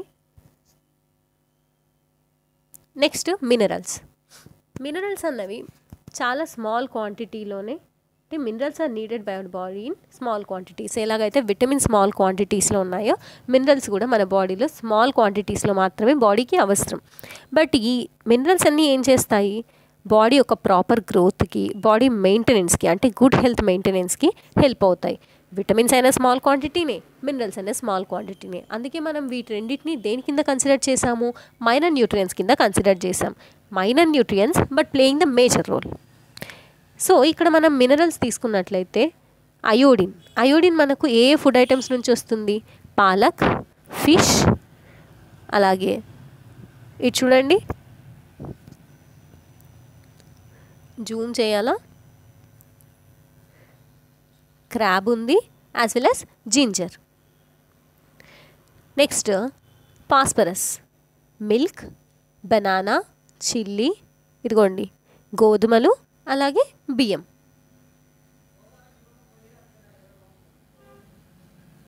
Okay. Minerals are needed by our body in small amounts. ఇప్పటిదాకా మనం విటమిన్స్ గురించి చూసాం కదా. విటమిన్స్ కూడా స్మాల్ క్వాంటిటీస్లో ఉన్నాయి, అలాగే మన బాడీలో కీ రోల్ని ప్లే చేస్తున్నాయి. వాటి యొక్క రిసోర్సెస్ని కూడా చూసాం కదా. సేమ్ విటమిన్స్ లాగే మినరల్స్ కూడా స్మాల్ క్వాంటిటీస్లోనే మన బాడీలో ఉన్నాయి. ఇవి మనకి ఏం చేస్తున్నాయి, మన బాడీ యొక్క ప్రాపర్ గ్రోత్కి, బాడీ యొక్క మెయింటెనెన్స్కి, అంటే గుడ్ హెల్త్ మెయింటెనెన్స్కి హెల్ప్ చేస్తున్నాయి. సో ఇక్కడ మనకు ఈ ఫుడ్ మెటీరియల్స్ అన్నీ కూడా చూడండి, డిఫరెంట్ మినరల్ రిసోర్సెస్. అయోడిన్ ఏమో మనకి ఫుడ్ మెటీరియల్స్ నుంచి వస్తుంది, అలాగే పాస్పరస్ ఏమో ఈ ఫుడ్ మెటీరియల్స్ నుంచి వస్తుంది, ఐరన్ ఏమో వీటి నుండి, అలాగే కాల్షియం ఏమో వీటి నుండి. సో మీరు ఇక్కడ అబ్జర్వ్ చేస్తే చూడండి, అయోడిన్ తీసుకుంటే పాలక్ నుంచి వస్తుంది, యాజ్ వెల్ యాజ్ ఇక్కడ ఫిష్, క్రాబ్ అంటే సీ ఫుడ్ నుంచి వస్తుంది, జింజర్ నుంచి వస్తుంది. అలాగే ఐరన్ కూడా మనకి ఏమవుతుంది, పాలక్ నుంచి వస్తుంది, అలాగే ఇది చూడండి మీట్ నుంచి వస్తుంది. నెక్స్ట్ ఇక్కడ కూడా పాస్పరస్ మిల్క్, తర్వాత ఈ గ్రెయిన్స్, తర్వాత బనానా, అలాగే కాల్షియం కూడా మిల్క్ అండ్ ఎగ్స్. సో ఇవన్నీ చూసినప్పుడు మీరు ఇక్కడ కొన్ని కామన్ ఫ్యాక్టర్స్ని అబ్జర్వ్ చేయండి అమ్మా. ఎప్పట్లాగే విటమిన్స్ అయినా, మినరల్స్ అయినా, యాజ్ వెల్ యాజ్ ప్రోటీన్స్ అయినా, ఫ్యాట్స్ అయినా, కార్బోహైడ్రేట్స్ అయినా ఒకే ఫుడ్ ఇంగ్రీడియంట్ నుంచి మనకు మల్టిపుల్ కాంపనెంట్స్ వస్తున్నాయి. అవునా? అవి మేజర్ కాంపనెంట్స్ అయినా, మైనర్ కాంపనెంట్స్ అయినా కూడా. సో అప్పుడు మనం ఏం చేయాలి అంటే, ఏ ఫుడ్లో ఏ న్యూట్రియంట్ ఉందని చెప్పుకోవాలి? డౌటే కదా. సో దానికి ఆన్సర్ తెలుసుకుందాం. So most of the food items usually have more than one nutrient. అదే కదా మనం అబ్జర్వ్ చేసాం. మిల్క్లో తీసుకుంటే మనకు ప్రోటీన్స్ ఉన్నాయి, కాల్షియం ఉంది. అంటే అక్కడ చూడండి మనకు విటమిన్స్లో కూడా ప్రోటీన్ అన్నది, పాలన్నవి ఇన్వాల్వ్ అయ్యాయి. మేజర్ కాంపనెంట్స్ ఉన్నాయి, మైనర్ కాంపనెంట్స్ ఉన్నాయి, అన్నీ ఉన్నాయి వాటిలో. అటువంటి కండిషన్లో మనం ఏం చేస్తామంటే, మనం తీసుకున్న రా మెటీరియల్లో వన్ పర్టికులర్ న్యూట్రియంట్, అంటే ఏదైతే ఎక్కువ క్వాంటిటీలో మనకు ఉంటుందో, ఎక్కువ క్వాంటిటీలో అవైలబుల్ అవుతుందో, ఆ న్యూట్రియంట్, ఆ పర్టికులర్ కాంపనెంట్ రిచ్ ఫుడ్గా దాన్ని కన్సిడర్ చేస్తాము. అంటే ఇప్పుడు రైస్ తీసుకుందాం. రైస్లో మనకి ఏమైపోయింది, ఇక్కడ చూడండి రైస్ మీరు ఎన్ని చోట్ల అబ్జర్వ్ చేశారు? ఇక్కడ అబ్జర్వ్ చేశారా? పాస్పరస్ దగ్గర రైస్ అబ్జర్వ్ చేశారా? నెక్స్ట్ వచ్చేసి ఇక్కడ విటమిన్ బి దగ్గర అబ్జర్వ్ చేశారా?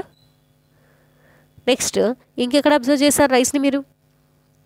చూడండి కార్బోహైడ్రేట్స్ దగ్గర రైస్ని అబ్జర్వ్ చేశారా? అంటే కార్బోహైడ్రేట్స్లో, అంటే రైస్లో మనకి కార్బోహైడ్రేట్స్ ఉన్నప్పటికీ, as well as B vitamin, B complex vitamin ఉన్నప్పటికీ, మినరల్స్లో పాస్పరస్ ఉన్నప్పటికీ, ఆ మూడింట్లో కూడా రైస్లో మనకు పర్టికులర్గా కార్బోహైడ్రేట్స్ ఎక్కువ ఉండడం వల్ల మనం రైస్ని ఎలా కన్సిడర్ చేస్తున్నాము? Rice is a carbohydrate rich source of food అంటున్నాము. అంటే ఒకవేళ ఎప్పుడైనా మనం తీసుకున్న ఫుడ్ మెటీరియల్లో మోర్ దెన్ వన్ కాంపనెంట్ కనుక ఉంటే, more than one component of nutrient కనుక ప్రజెంట్ అయితే, అందులో ఏదైతే మేజర్గా ఉందో, ఏ న్యూట్రియంట్ అయితే మనకు మేజర్గా అవైలబిలిటీ ఉందో ఆ పర్టికులర్ ఫుడ్ సబ్స్టెన్స్ నుంచి, ఆ పర్టికులర్ ఫుడ్ సబ్స్టెన్స్ని మనం ఎలా కన్సిడర్ చేస్తాము? ఆ particular high concentrated substance major సోర్స్గా కన్సిడర్ చేస్తాము. సో ఈ న్యూట్రియంట్సే కాకుండా, అంటే మేజర్ న్యూట్రియంట్స్, మైనర్ న్యూట్రియంట్స్ అని ఇప్పటిదాకా మాట్లాడుకున్నాం కదా. వేటి గురించి? Carbohydrates, proteins, fats, vitamins, minerals. ఇవే కాకుండా మన బాడీలో వీటితో పాటుగా డైటరీ ఫైబర్స్, నథింగ్ బట్ రుగేజెస్, అలాగే వాటర్, ఈ రెండు కూడా కీ రోల్ని ప్లే చేస్తున్నాయి. మనకి మెయిన్గా ఈ ఫైబర్స్ అన్నవి చూడండి, రుగేజెస్ అన్నా డైటరీ ఫైబర్స్ అన్నా రెండు ఒకటే అమ్మా. సో ఇప్పుడు మనము రుగేజెస్ అనే పదానికి డైటరీ ఫైబర్స్ అని చెప్పేసి కూడా మనం ఆల్టర్నేట్ వాడుకోవచ్చు. డైటరీ అని ఎందుకు అంటున్నామంటే, మనం కన్జ్యూమ్ చేస్తున్న ఫుడ్ నుంచి ఇవి వస్తున్నాయి కాబట్టి డైటరీ ఫైబర్స్ అంటున్నాం. నెక్స్ట్ ఇక్కడ చూడండి, మెయిన్గా మనకు ఈ డైటరీ ఫైబర్స్ అనేవి ఎక్కడి నుంచి వస్తున్నాయి? ప్లాంట్ ప్రోడక్ట్స్ నుంచి వస్తున్నాయి. హోల్ గ్రెయిన్స్ నుంచి కానీ, పల్సెస్ నుంచి కానీ, పొటాటో, ఫ్రెష్ ఫ్రూట్, వెజిటేబుల్, ఇవన్నీ కూడా మెయిన్ రిసోర్సెస్. అసలు ఈ డైటరీ ఫైబర్స్, రుగేజెస్ మనకి ఎందుకు హెల్ప్ అవుతున్నాయంటే, ఇవి ఎటువంటి న్యూట్రియంట్ని ప్రొవైడ్ చేయవు. అందుకే మనం రుగేజెస్ని, వాటర్ని ఒకే క్లాసిఫికేషన్లోకి, అంటే ఒకే క్లాస్లో కూర్చోబెట్టేసాం. ఇవి బాడీకి న్యూట్రియంట్స్ని ప్రొవైడ్ చేయట్లేదు, కానీ ఇవేం చేస్తున్నాయి? మన బాడీలో ఎటువంటి న్యూట్రియంట్స్ని ప్రొవైడ్ చేయకపోయినా అన్డైజెస్టెడ్ ఫుడ్ని మన బాడీ నుంచి బయటికి పంపడానికి హెల్ప్ అవుతున్నాయి. అంటే మన బాడీలో మనం కన్జ్యూమ్ చేసిన ఫుడ్లో అన్డైజెస్టెడ్ ఫుడ్ ఏదైతే ఉందో, డైజెస్ట్ అయిన తర్వాత వేస్ట్ మెటీరియల్ ఏదైతే ఉందో దాన్ని మొత్తాన్ని కూడా ఫీకల్ మ్యాటర్ లాగా బయటికి బాడీ నుంచి పంపేయడానికి ఈ రుగేజెస్ అనేవి హెల్ప్ చేస్తున్నాయి, డైటరీ ఫైబర్స్ అనేవి హెల్ప్ చేస్తున్నాయి. అందుకే ఎవరికైనా సరే ఎప్పుడైనా విన్నారా మీరు, కాన్స్టిపేషన్ ప్రాబ్లమ్స్ ఉంది, రెగ్యులర్గా వాళ్ళు వాష్రూమ్కి వెళ్ళలేకపోతున్నారు, బాడీలోంచి వేస్ట్ బయటికి వెళ్ళట్లేదు అంటే ఏం సజెస్ట్ చేస్తారు? ఫైబర్ రిచ్గా ఉండే ఫుడ్ తీసుకోండి, మీకు ఈజీగా కాన్స్టిపేషన్ ప్రాబ్లం నుంచి రిలీఫ్ వస్తుంది అంటారు. ఎందుకు? బాడీలోంచి waste material undigested food digest అయిన తర్వాత వేస్ట్ ఫుడ్ బయటికి రావాలంటే ఈ డైటరీ ఫైబర్సే కదా కావాలి. ఒకవేళ మనం తీసుకునే ఫుడ్లో ఫైబర్స్ తక్కువ అయితేనే కదా మనకు కాన్స్టిపేషన్ వస్తుంది.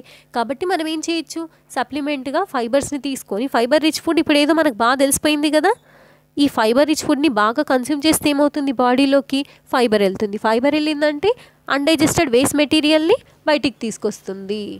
సో మన ఈ ఫైబర్ ఎలాంటిది, ఫైబర్ వాటర్ ఈ రెండు ఎలాంటివి అంటే 5 స్టార్ లాంటివి. Eat 5 star, do nothing. నిజమే.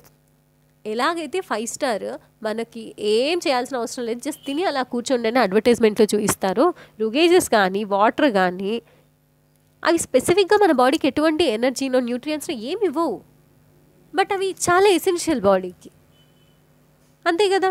ఇప్పుడు ఈ డైటరీ ఫైబర్స్ ఏమో అన్డైజెస్టెడ్ ఫుడ్ని తీసుకెళ్ళిపోతున్నాయి బయటికి. నెక్స్ట్ వాటర్ కూడా అలాంటి ఫంక్షన్సే చేస్తుంది. చూడండి, water helps to absorb the nutrients. అంటే మనం తీసుకున్న కార్బోహైడ్రేట్స్ అయినా, ప్రోటీన్స్ అయినా, ఫ్యాట్స్ అయినా, విటమిన్స్ అయినా, మినరల్స్ అయినా, నేను మీకు విటమిన్స్లో ఇది మీరు ఎక్కడ చూసినా చూడకపోయినా విటమిన్స్లో ఈ పాయింట్ మీరు బాగా క్యాచీగా చూడొచ్చు. విటమిన్స్లో నేను చెప్పేప్పుడు 2 టైప్స్ ఉంటాయని చెప్పాను, water soluble vitamin, fat soluble vitamin అని. సో అప్పుడు ఆటోమేటిక్గా water helps to absorb the nutrients from the food అంటుంది. అంటే మీరు ఇప్పుడు తీసుకున్న ఫుడ్లో మనకి వాటర్ సాల్యుబుల్ ఏంటి, బి విటమిన్, సి విటమిన్ కదా. So B vitamin, C vitamin వాటర్లో రెడీగా సాల్యుబుల్గా ఉంటాయి. సి విటమిన్ కూడా అంటే మన బాడీలో ఉన్న వాటర్ ఎప్పుడైతే మన బాడీలో ఉన్న వాటర్ మనం తీసుకున్న ఫుడ్లో, అంటే ఇందాక మనం ఈ 2 ఫుడ్ ఎక్కడ డిస్కస్ చేసాము చెప్పండి, విటమిన్ బి రైస్లో ఉంటుంది కదా.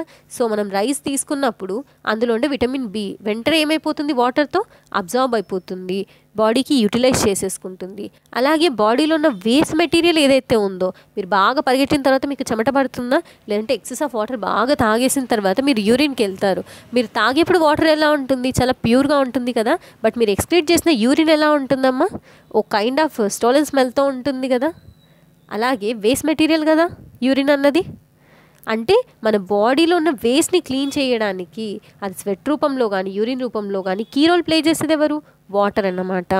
సో నార్మల్గా మనం వాటర్ని జనరల్గా కన్జ్యూమ్ చేసుకోవడమే కాకుండా మనం తీసుకునే ఫుడ్ మెటీరియల్స్ నుంచి కూడా, అంటే ఒక గ్లాస్ వాటర్ తీసుకొని మనం తాగేయడమే కాకుండా మనం తీసుకున్న ఫుడ్ మెటీరియల్ నుంచి కూడా మనం వాటర్ని కన్జ్యూమ్ చేస్తాం.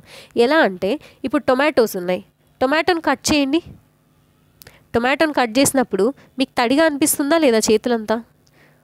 అలాగే వాటర్ మెలన్ని కట్ చేయండి, తడిగా అనిపిస్తుందా లేదా? నిమ్మకాయని కట్ చేయండి, లెమన్ని కట్ చేయండి, తడిగా అనిపిస్తుందా లేదా? ఇవి కాకుండా డైలీ లైఫ్లో పొద్దున్న లేస్తారు, మిల్క్ ప్యూర్గా ఉంటుందా, మిల్క్లో వాటర్ యాడ్ చేస్తాం కదా. అలాగే టీ కూడా అంతేగా. అంటే మనం వాటర్ని నార్మల్గా డ్రింక్ చేసేదే కాకుండా త్రూ ఫుడ్ ఐటమ్స్ ద్వారా కూడా కన్జ్యూమ్ చేస్తున్నాము. ఇవి కాకుండా మనం ఫుడ్ ప్రిపేర్ చేసేప్పుడు కూడా ఆ ఫుడ్ మెటీరియల్లో కూడా వాటర్ యాడ్ చేస్తున్నాము. ఇప్పుడు మీరు ఒక కర్రీ తింటున్నారంటే కర్రీని వాటర్ లేకుండా ప్రిపేర్ చేస్తామా, చెయ్యం కదా. సో ఇవన్నీ కూడా ఎందుకు హెల్ప్ అవుతున్నాయి చూడండి, tomato, lemon, cucumber, water melon etcetera food materials themselves contain water. మీరు బయట నుంచి ఏదో యాడ్ చేయాల్సిన అవసరం లేకుండా ఈ న్యాచురల్ ఫుడ్ సోర్స్లోనే వాటర్ ఉన్నాయి. ఇవన్నీ కూడా మన బాడీ యొక్క వాటర్ లెవెల్స్ని మీట్ చేస్తున్నాయి. ఈ వాటర్ మొత్తం కూడా యూటిలైజ్ ఏమవుతుంది మన బాడీలో, న్యూట్రియంట్స్ని అబ్జార్బ్ చేసుకోవడానికి. అవి కార్బోహైడ్రేట్స్ అయినా, ప్రోటీన్స్ అయినా, ఫ్యాట్స్ అయినా, యాజ్ వెల్ యాజ్ విటమిన్స్ అయినా, మినరల్స్ అయినా, లేదా మన బాడీ నుంచి వేస్ట్ని బయటికి పంపడానికి హెల్ప్ అవుతుంది. ఓకేనా పిల్లలు? సో ఈ రకంగా మనం తినే ఫుడ్లో ప్రతి ఒక్క మేజర్ న్యూట్రియంట్ కానీ, మైనర్ న్యూట్రియంట్స్ కానీ, వాటర్ అండ్ రుగేజెస్ కానీ కీ రోల్ని ప్లే చేస్తున్నాయి. సో ఇప్పుడు అర్థమైందా మీకు? మనం తీసుకునే ఫుడ్లో ఏమున్నాయి, వేరియస్ ఇంగ్రీడియంట్స్ ఉన్నాయి, వేరియస్ ఇంగ్రీడియంట్స్ నుంచి డిఫరెంట్ కాంపోనెంట్స్ వస్తున్నాయి. ఆ డిఫరెంట్ కాంపోనెంట్స్ని మనం న్యూట్రియంట్స్ అంటున్నాము. న్యూట్రియంట్స్ని కనుక మనం క్లాసిఫై చేస్తే major nutrients, minor nutrients, water and roughages. ఇప్పటిదాకా మనం ఏం చూసాము, మేజర్ న్యూట్రియంట్స్ అంటే ఏంటి, వాటిని ఫుడ్లో ఎలా టెస్ట్ చేయాలి. ఇప్పుడు మనం ఇక్కడ సోర్సెస్ చూపించిన ప్రతి ఫుడ్ ఐటెంలో కూడా మనం చూపించిన 3 టెస్ట్లు చేస్తారు కదా. అయోడిన్ టెస్ట్ చేస్తారు, copper sulphate, caustic soda test చేస్తారు, పేపర్ టెస్ట్ చేస్తారు. ఏవి మీరు తీసుకున్న ఫుడ్లో మేజర్ న్యూట్రియంట్స్ ఉన్నాయా లేదా అని చెక్ చేసుకోవడానికి. అలాగే minor nutrients, vitamins as well as minerals. వీటి యొక్క టెస్ట్ కొంచెం కాంప్లికేటెడ్గా ఉంటుంది. మీరు హయ్యర్ సెషన్స్కి వెళ్ళాక వీటిని టెస్ట్ చేయడానికి కావాల్సిన ఎక్విప్మెంట్స్ కానీ ఆ ఇన్స్ట్రుమెంట్ హ్యాండ్లింగ్ కానీ కొంచెం టిపికల్గా ఉంటుంది. కాబట్టి ఇక్కడ మనకు ఆ విషయాన్ని ఎక్కువగా డిస్కస్ చేయలేదు. వీటితో పాటు water and roughages, eat 5 star, do nothing అన్నమాట. సో ఈ కాంపోనెంట్స్ అన్నింటి గురించి ఇక్కడ దాకా మనం డిస్కస్ చేసాం. మనం తినే ఫుడ్లో ఈ న్యూట్రియంట్స్ ఎలాంటి రోల్ని ప్లే చేస్తాయి అనేది కూడా డిస్కస్ చేసాం కదా. నెక్స్ట్, ఈ న్యూట్రియంట్స్ అన్నవి ఏ క్వాంటిటీలో మనం కన్జ్యూమ్ చేయాలి అంటే బ్యాలెన్స్డ్ డైట్ అంటున్నారు. Balanced diet, food we normally eat in a day is our diet. Balanced diet అనే ముందు అసలు డైట్ అంటే ఏంటంటే ఒక రోజులో మనం కన్జ్యూమ్ చేసే ఫుడ్ ఏదైతే ఉందో అదే మన డైట్. ఆ డైట్లో కనుక right quantity of roughages, water as well as main, ఇక్కడ ఒక పాయింట్ మిస్ అయిందమ్మా, మన న్యూట్రియంట్స్ ఉన్నాయి కదా. సో ఆ diet should contain good amount of nutrients, roughages and water. అప్పుడు దీన్ని ఏమంటాము, బ్యాలెన్స్డ్ డైట్ అంటాము.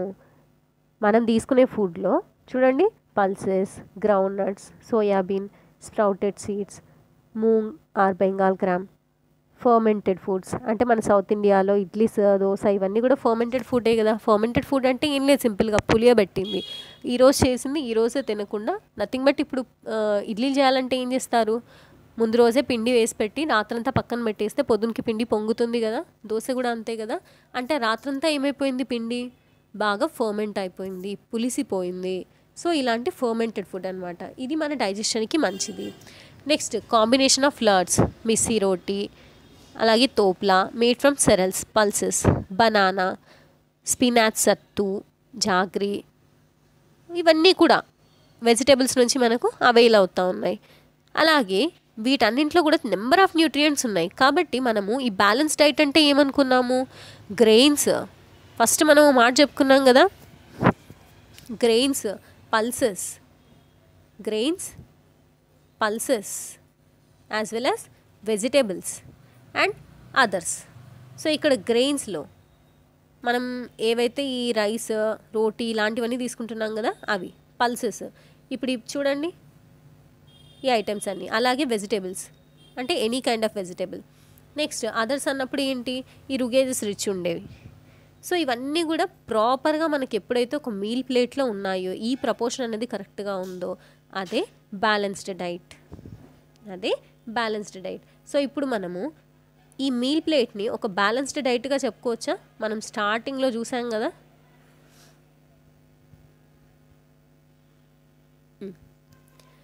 ఇప్పుడు ఈ టేబుల్ చూడండి. ఇప్పుడు మనకు కావాల్సిన అన్ని ఇందులో ఉన్నాయి కదా. గ్రెయిన్ ఐటమ్స్ ఉన్నాయి, యాజ్ వెల్ యాజ్ ఒక పల్స్ ఐటమ్ ఉంది, వెజిటేబుల్ ఉంది, అలాగే వాటర్ అండ్ రుగేజెస్కి సంబంధించినవి. అదే ఇప్పుడు చూడండి, బటర్ మిల్క్ ఉంది, ఘీ ఉంది. సో ఇవన్నీ కూడా ఒక బ్యాలెన్స్డ్ డైట్ అనుకోవచ్చా దీన్ని? Yes, obviously. మనకు కావాల్సిన ఎసెన్షియల్ న్యూట్రియంట్స్ అన్నీ కూడా రైట్ ప్రపోర్షన్స్లో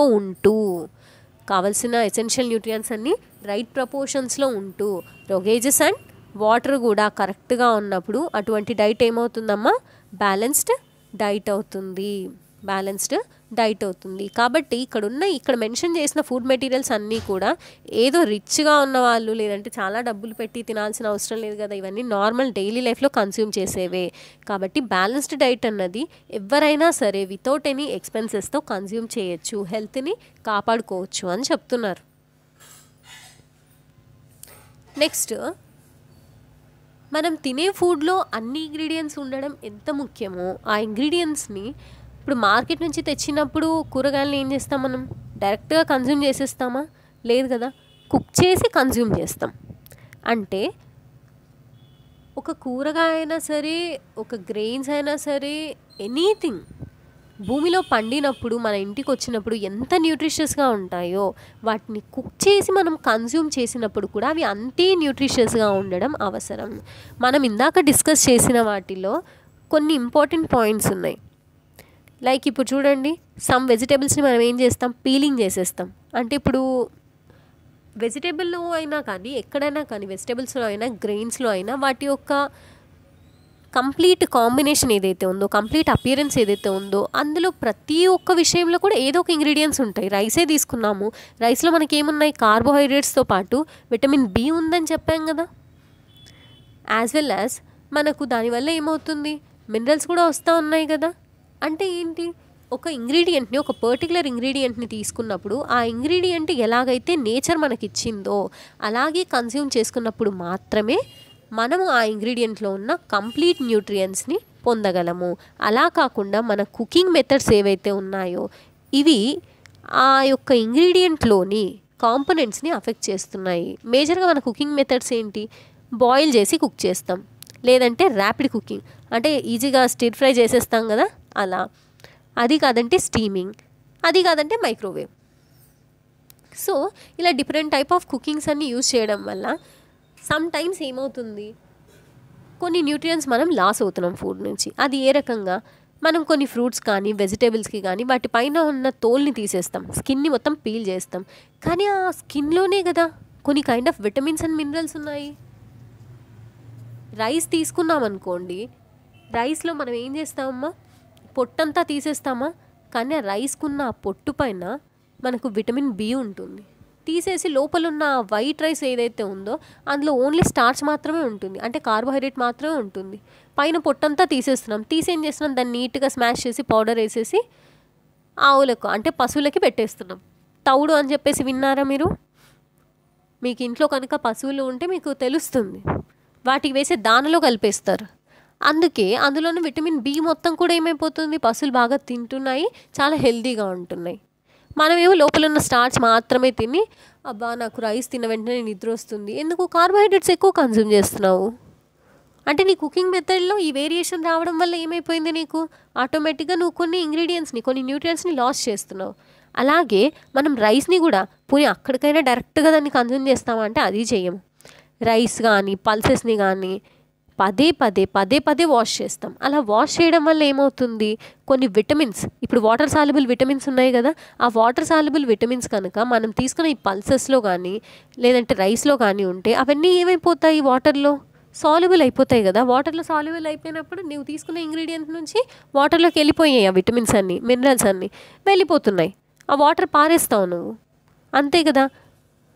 అందుకే రైస్ కుక్ చేసేప్పుడు కూడా పెద్దవాళ్ళు చెప్తూ ఉంటారు, గంజి వంచకుండా కరెక్ట్గా వాటర్ పెట్టి కుక్ చేయండి అని. ఎందుకు, వాటర్లో ఉండే ఈ విటమిన్స్ కానీ మినరల్స్ కానీ రైస్లో ఉండే విటమిన్స్ కానీ మినరల్స్ కానీ వాటర్లో కరిగి ఆ గంజి మనం బయట పారేస్తాం.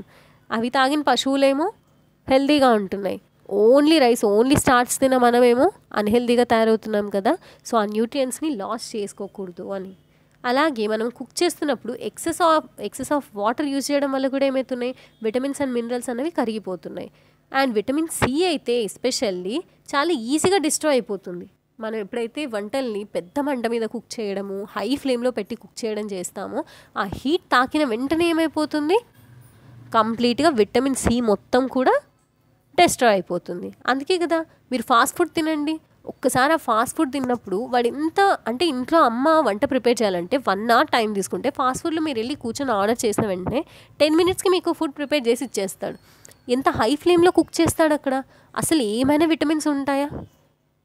అలాగే ప్రొలాంగ్ అవర్స్ కుక్ చేసి పక్కన పెట్టేసిన ఫుడ్ కూడా, ఈ బర్గర్స్ కానీ పిజ్జా కానీ వాడంతా బ్యాటర్ అంతా ఎప్పుడో ప్రిపేర్ చేసి పెట్టి ఉంటాడు. దానివల్ల అందులో ఉన్న న్యూట్రియంట్స్ కానీ విటమిన్స్ కానీ అన్నీ లాస్ అయిపోతాయి కదా. ఫైనల్గా మనం తినేది ఏంటి, ఓన్లీ స్టార్చ్ తింటున్నాం. అందుకే కదమ్మా ఎక్కువ స్టార్చ్ తిని తిని తిని ఏమైపోతుంది, ఒబెసిటీ వస్తుంది, డయాబెటీస్ వస్తుంది, వెయిట్ గెయిన్ అవుతున్నాము. చిన్న వయసులోనే ఒకప్పుడు చెబ్బీగా ఉంటే చాలా క్యూట్గా ఉన్నాం అనేవాళ్ళం, బట్ ఇప్పుడు ఆ చెబ్బీగా ఉండడం వల్ల మన పనులు కూడా మనం చేసుకోలేని కండిషన్స్లో ఉన్నాం. అంటే దీని అర్థం ఏంటి, ఫుడ్ని తినడం గొప్ప విషయం కాదు, రైట్ అంటే ప్రాపర్గా ఫుడ్ని కుక్ చేసుకోవడం కూడా ఇంపార్టెంటే. ఎప్పుడైతే ప్రాపర్ కుకింగ్ ఉంటుందో అప్పుడు మాత్రమే మనకు ఫుడ్ అన్నది మెడిసిన్లా వర్క్ చేస్తుంది. సో బెస్ట్ కుకింగ్ మెథడ్ ఏది అంటే స్టీమింగ్ మెథడ్, ఆవిరిలో కుక్ చేయడం. అందుకే చూడండి, మనకి ఏదైనా ఫీవర్ వచ్చిందంటే వేరే ఏ ఫుడ్ ఐటమ్స్ని కూడా సజెస్ట్ చేయరు, ఇడ్లీ తినండి అని చెప్తారు. ఎందుకు ఇడ్లీ తినమంటారు? ఇడ్లీ ఎలా ప్రిపేర్ చేస్తారు? స్టీమ్ మీద ప్రిపేర్ చేస్తారు కాబట్టి ఎటువంటి న్యూట్రియన్స్ వెళ్ళే ఛాన్స్ ఉండదు. మనం ఇందాక ఒక మాట చెప్పుకున్నాం కదా, విటమిన్స్ ఏం చేస్తాయి, డిసీజెస్ వచ్చినప్పుడు రెసిస్టెన్స్గా ఉంటాయి అని.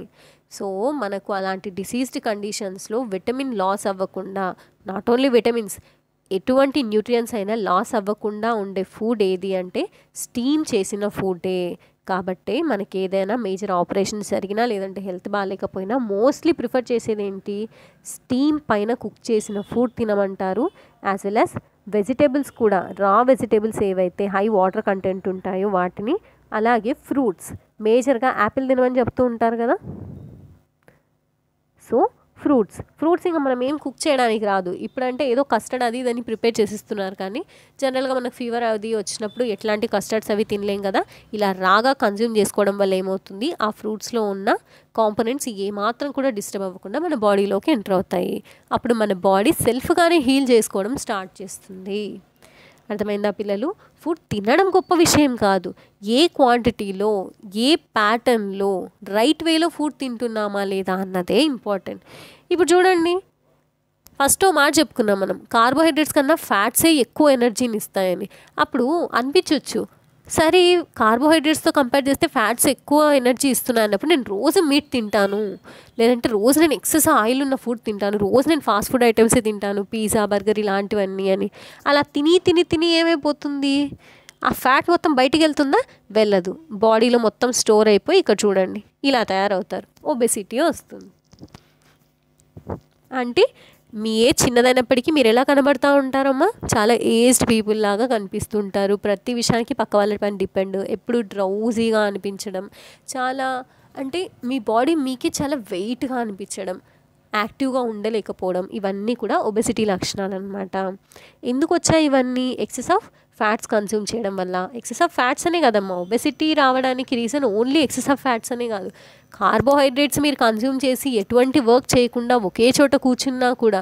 ఇప్పుడు చూడండి, ఎవరైనా సరే మన ఇంట్లో పేరెంట్స్ని తీసుకోండి, మన మదర్తో పోలిస్తే ఫాదర్ కొంచెం ఎప్పుడు కూడా ఒక ఏజ్ వచ్చిన తర్వాత, అంటే మనం 3rd క్లాస్లో 4th క్లాస్లో ఉన్నప్పుడు మన ఫాదర్ చాలా స్లిమ్గా ఉంటారు. అదే మనం ఒక 10th క్లాస్ కల్లా వచ్చిన తర్వాత, లేదంటే మీ ఇంట్లోనే, అంటే ఇప్పుడు మీ ఇంట్లో ఎవరైనా మీ రిలేటివ్స్లో కానీ లేదంటే మీ ఫ్రెండ్స్ యొక్క పేరెంట్స్ని కానీ చూడండి, బాగా పొట్ట వచ్చేసి ఉంటుంది. ఎందుకు వచ్చేసి ఉంటుంది అట్లా? ఆ వెయిట్ గెయిన్ అనేది ఎందుకు అయిందంటే వాళ్ళ ఫిజికల్ యాక్టివిటీకి వాళ్ళు తీసుకున్న ఫుడ్కి అసలు సంబంధమే లేదు, బ్యాలెన్స్డ్ డైట్ తీసుకోవట్లేదు. వాళ్ళు తీసుకుంటున్న ఫుడ్లో ఏదో ఒక ఎక్సెస్ ఆఫ్ ఇంగ్రీడియంట్స్ అనేవి ఎక్కువ ఉన్నాయి. ఆ ఇంగ్రీడియంట్స్ అనేవి బాడీ యూటిలైజ్ చేసుకోవట్లేదు. మన బాడీ ఎప్పుడైతే మనం తీసుకున్న ఫుడ్ని యూటిలైజ్ చేసుకోకుండా, ఫిజికల్ యాక్టివిటీ సరిగా లేకుండా అలాగే స్తబ్దంగా కూర్చొని ఉండేవాళ్ళు ఏం చేయాలి, ఫుడ్లో ఈ కాంపోజిషన్ని బ్యాలెన్స్ చేసుకోవాలి, లేదంటే ఇలాంటి అడ్వర్స్ ఎఫెక్ట్స్తో బాధపడతారు. ఒకవేళ మీరు ఎక్కువ ప్రొలాంగ్ అవర్స్ కూర్చొని చేసే వర్క్ ఉందనుకోండి, కార్బోహైడ్రేట్స్ తగ్గించాలి, ప్రోటీన్ రిచ్ ఫుడ్ తీసుకోవాలి, అలాగే వెజిటేబుల్స్ బాగా కన్జ్యూమ్ చేయాలి. అంటే ఈ ప్రపోర్షన్ని మనం ఏం చేసుకోవాలి, మన యొక్క ఫిజికల్ యాక్టివిటీస్ని, మన యొక్క ఏజ్ ఫ్యాక్టర్ని. మీరు చిన్నప్పుడు ఎంతైతే ఫుడ్ని డైజెస్ట్ చేసుకుంటారో, మీ ఇంట్లో పెద్దవాళ్ళు ఉంటారు, అంటే ఒక 60+ 70+ ఉన్న వాళ్ళు ఉంటారు, వాళ్ళు మీ అంత రైస్ కన్జ్యూమ్ చేసుకుంటే డైజెస్ట్ చేసుకోగలరా? ఎందుకు? ఏజ్ పెరిగే కొద్దీ డైజెస్టివ్ కెపాసిటీ కూడా తగ్గిపోతుంది. అంటే దాని అర్థం ఏంటి, ఏజ్ని బట్టి, ఫిజికల్ వర్క్ని బట్టి, ఏజ్ని బట్టి, ఫిజికల్ వర్క్ని బట్టి కూడా మనం ఫుడ్ని ఏం చేసుకోవాలి, ఆల్టర్ చేసుకోవాలి. మన ఫుడ్లో ఉండే ఇంగ్రీడియంట్స్ని ఆల్టర్ చేసుకొని ప్రాపర్గా carbohydrates, proteins, fats, vitamins, minerals, roughages, water, వీటిని కరెక్ట్గా మనము బ్యాలెన్స్గా తీసుకున్నప్పుడు మాత్రమే మన డైట్ బ్యాలెన్స్డ్ డైట్ అవుతుంది. యాజ్ వెల్ యాజ్ మనం కూడా హెల్తీగా ఉంటాం. లేకపోతే ఇలా ఒబెసిటీ వచ్చి ఇబ్బంది పడతాం.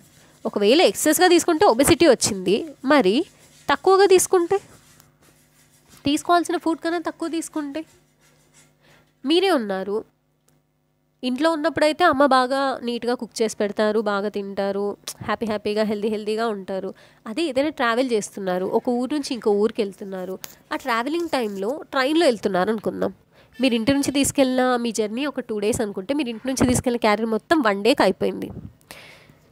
రెండో రోజు ఏం చేస్తారు? ఆ ట్రైన్లో దొరికిన ఫుడ్, ఏ సమోసానో మార్నింగ్ బ్రేక్ఫాస్ట్కి, ఆఫ్టర్నూన్ వాళ్ళు ఏదో ఇచ్చారు ఒక మీల్, అది కన్జ్యూమ్ చేయడము, నెక్స్ట్ మళ్ళీ ఈవినింగ్ ఆ స్నాక్స్ అని ఏ పల్లీలు అవి ఇవి తింటారు.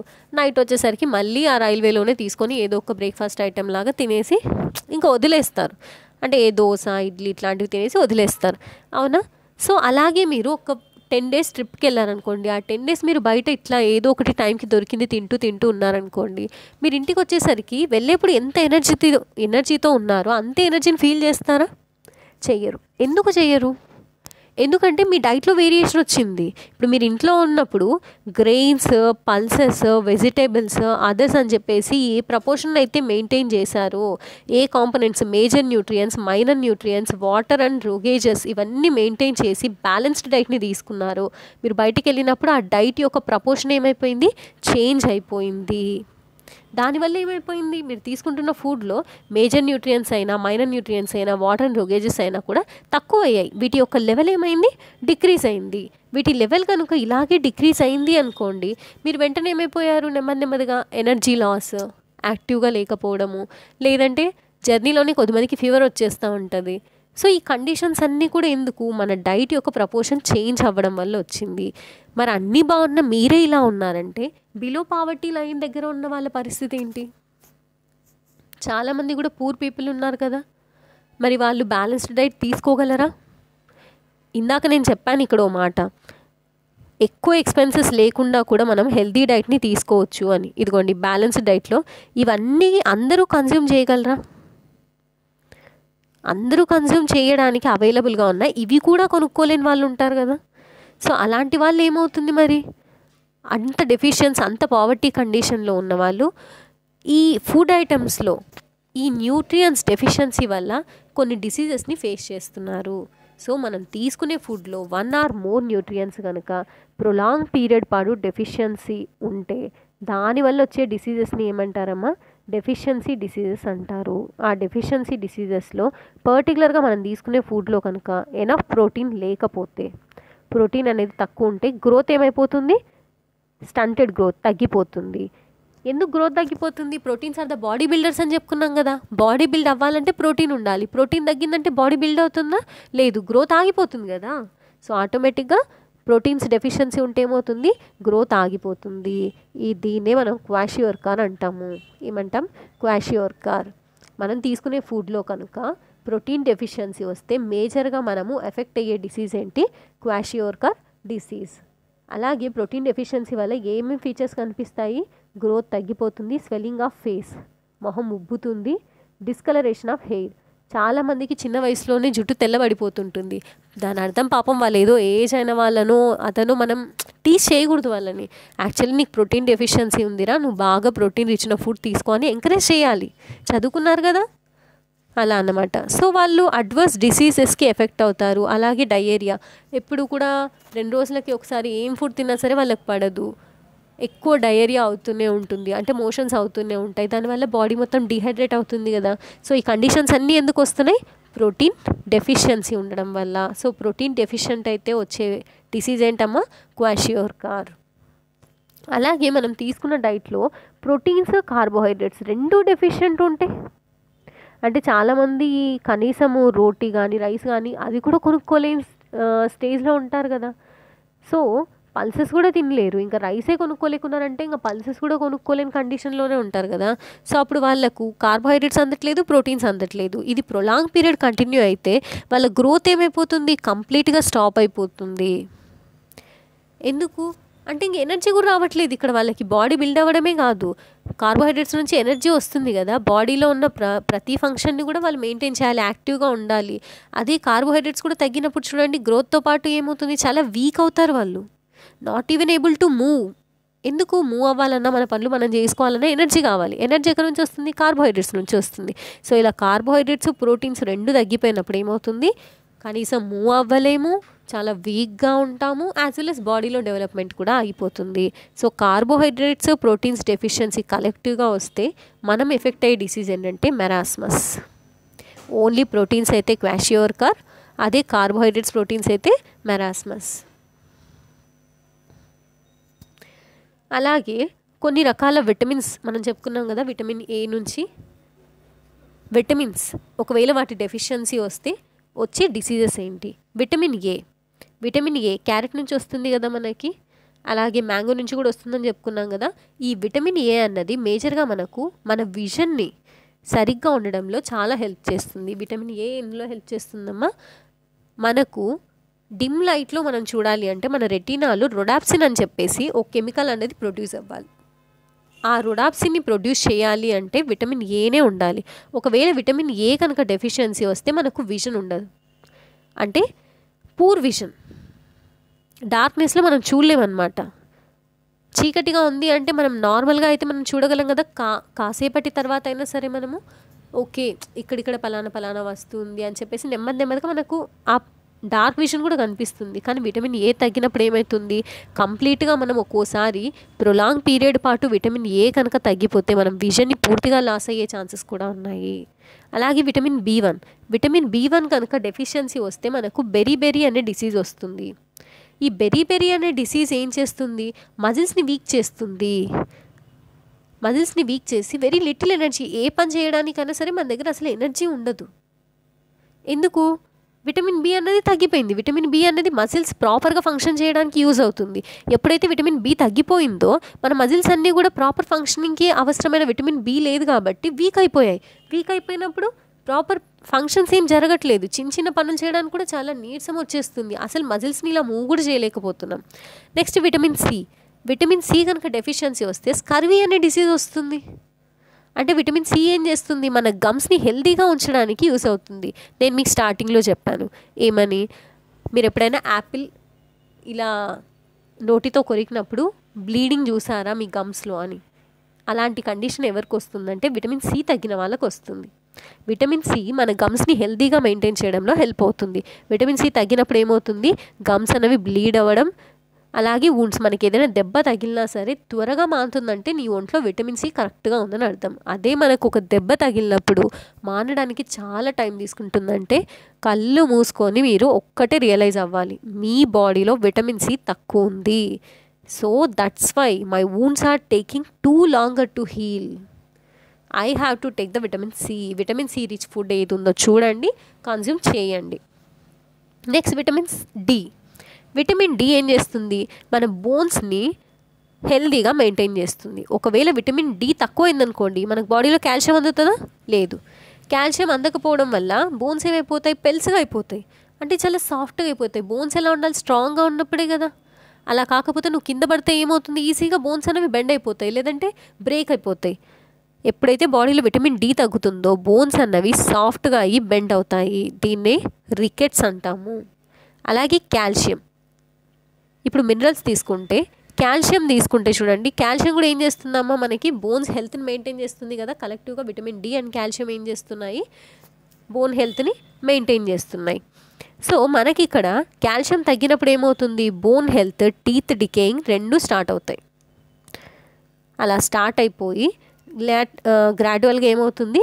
బోన్స్ అన్నీ వీక్ అయిపోతాయి, టూత్ అంతా డికే అయిపోతాయి అన్నమాట. అంటే పళ్ళు పుచ్చిపోయాయి అంటుంటారు కదా. సో పళ్ళు పుచ్చిపోవడం బయట నుంచి మీరు తీసుకునే షుగర్ ఒక రీజన్ అయితే, మీ బాడీలో కాల్షియం తక్కువ ఉంటే కూడా టూత్ డికే అన్నది, అంటే పళ్ళు పుచ్చిపోవడం అన్నది స్టార్ట్ అవుతుంది. Next iodine. మీరు కాల్షియం డెఫిషియన్సీని ఇంకో రకంగా కూడా గుర్తుపట్టవచ్చు.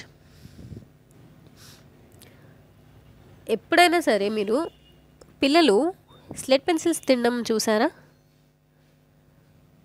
చూసే ఉంటారు కదా. స్లేట్ పెన్సిల్స్ కానీ మన్ను తినడం కానీ ఇలాంటి ప్రాక్టీసెస్ ఎందుకు చేస్తుంటారంటే వాళ్ళ బాడీలో కాల్షియం అండ్ ఐరన్ ఈ రెండు తక్కువ అయ్యాయని అర్థం. ఐరన్ కూడా మనకు మెయిన్గా ఏం చేస్తుందమ్మా? హిమోగ్లోబిన్ అన్నది మనకు బ్లడ్లో ఆక్సిజన్ లెవెల్స్ని మెయింటైన్ చేస్తుంది. ఐరన్ ఏం చేస్తుంది? హిమోగ్లోబిన్లో main component iron. So haemoglobin ప్రాపర్గా ఉన్నప్పుడే మనకు ఆక్సిజన్ బాగా అందుతుంది, యాజ్ వెల్ యాజ్ బ్లడ్లో ఆర్బీసీ ఫంక్షన్ కూడా చాలా బాగుంటుంది.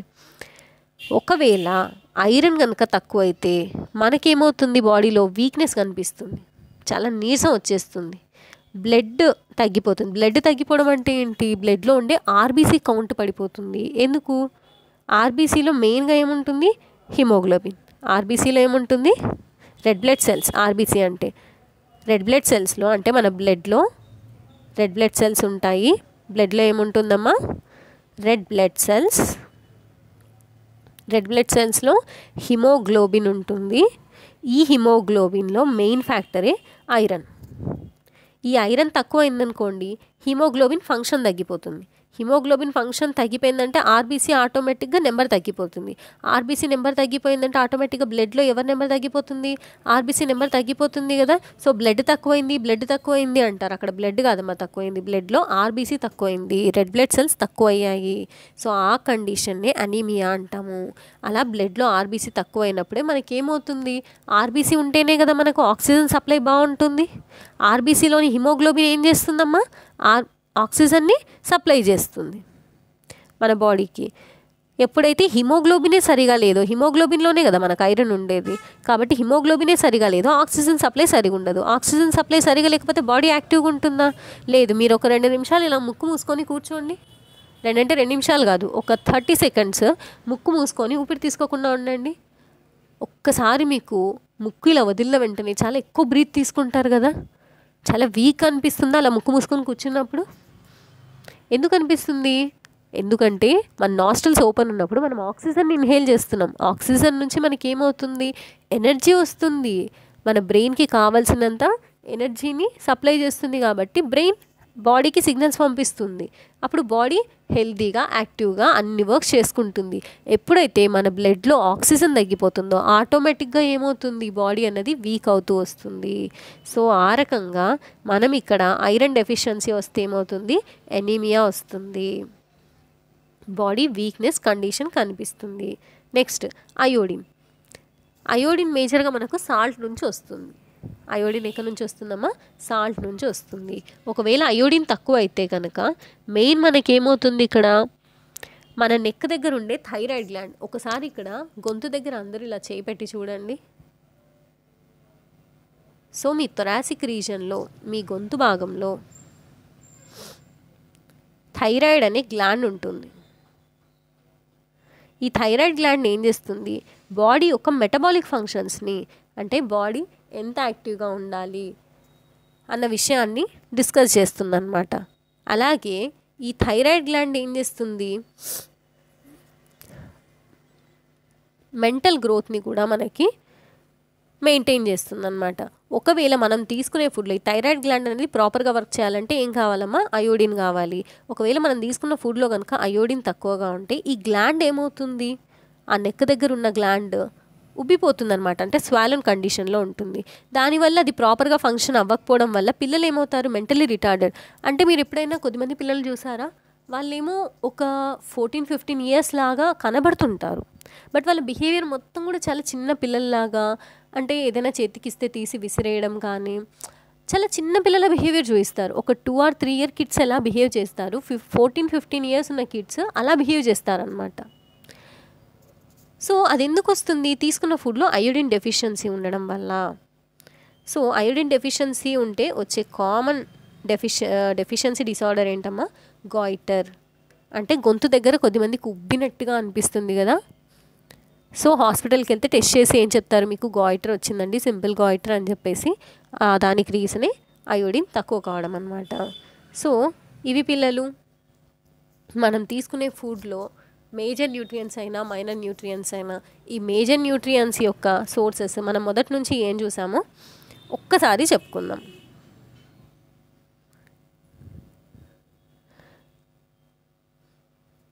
ఇప్పుడు ఈ డెఫినేషన్ మీకు కరెక్ట్గా అర్థమవుతుంది చూడండి. Food is any substance consumed by organism for nutritional support. అంతే కదా. A nutritional support, food is usually plant, animal, fungal origin that contain essential nutrients such as carbohydrates, fats, proteins, vitamins, minerals. అంతే కదా. ఇప్పటిదాకా మనం ఏం చెప్పుకున్నాము, major nutrients, minor nutrients, అలాగే others, nothing but water and roughages, ఇవన్నీ ఉండాలి balance డైట్లో అని చెప్పుకున్నాం కదా. సో ఇవన్నీ ఏంటి, న్యూట్రిషన్సే కదా. సో ఫుడ్ అంటే ఏమంటున్నారు? ఆర్గానిజం కన్జ్యూమ్ చేసే సబ్స్టెన్స్ న్యూట్రిషనల్ సపోర్ట్ ఇస్తుంది. ఆ ఫుడ్ ఎక్కడి నుంచి వస్తుంది? ప్లాంట్స్ నుంచి వస్తుంది, యానిమల్ నుంచి వస్తుంది, ఫంగల్ నుంచి వస్తుంది. ఇక్కడ ఫంగల్ ఆరిజిన్ అంటే ఏం లేదమ్మా, మష్రూమ్స్. ఫంగల్ ఆరిజిన్ అంటే mushrooms.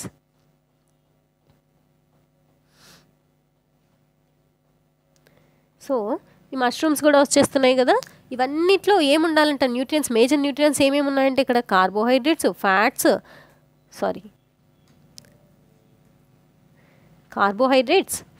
Proteins, vitamins and minerals ఇవన్నీ ఉండాలి అంటున్నారు. ఇవన్నీ ఎందుకు హెల్ప్ అవుతున్నాయి? ఒకసారి ఆర్గానిజం దీన్ని ఇంజెస్ట్ చేసిన తర్వాత సెల్స్ యూటిలైజ్ చేసుకొని ఏమిస్తున్నాయంట?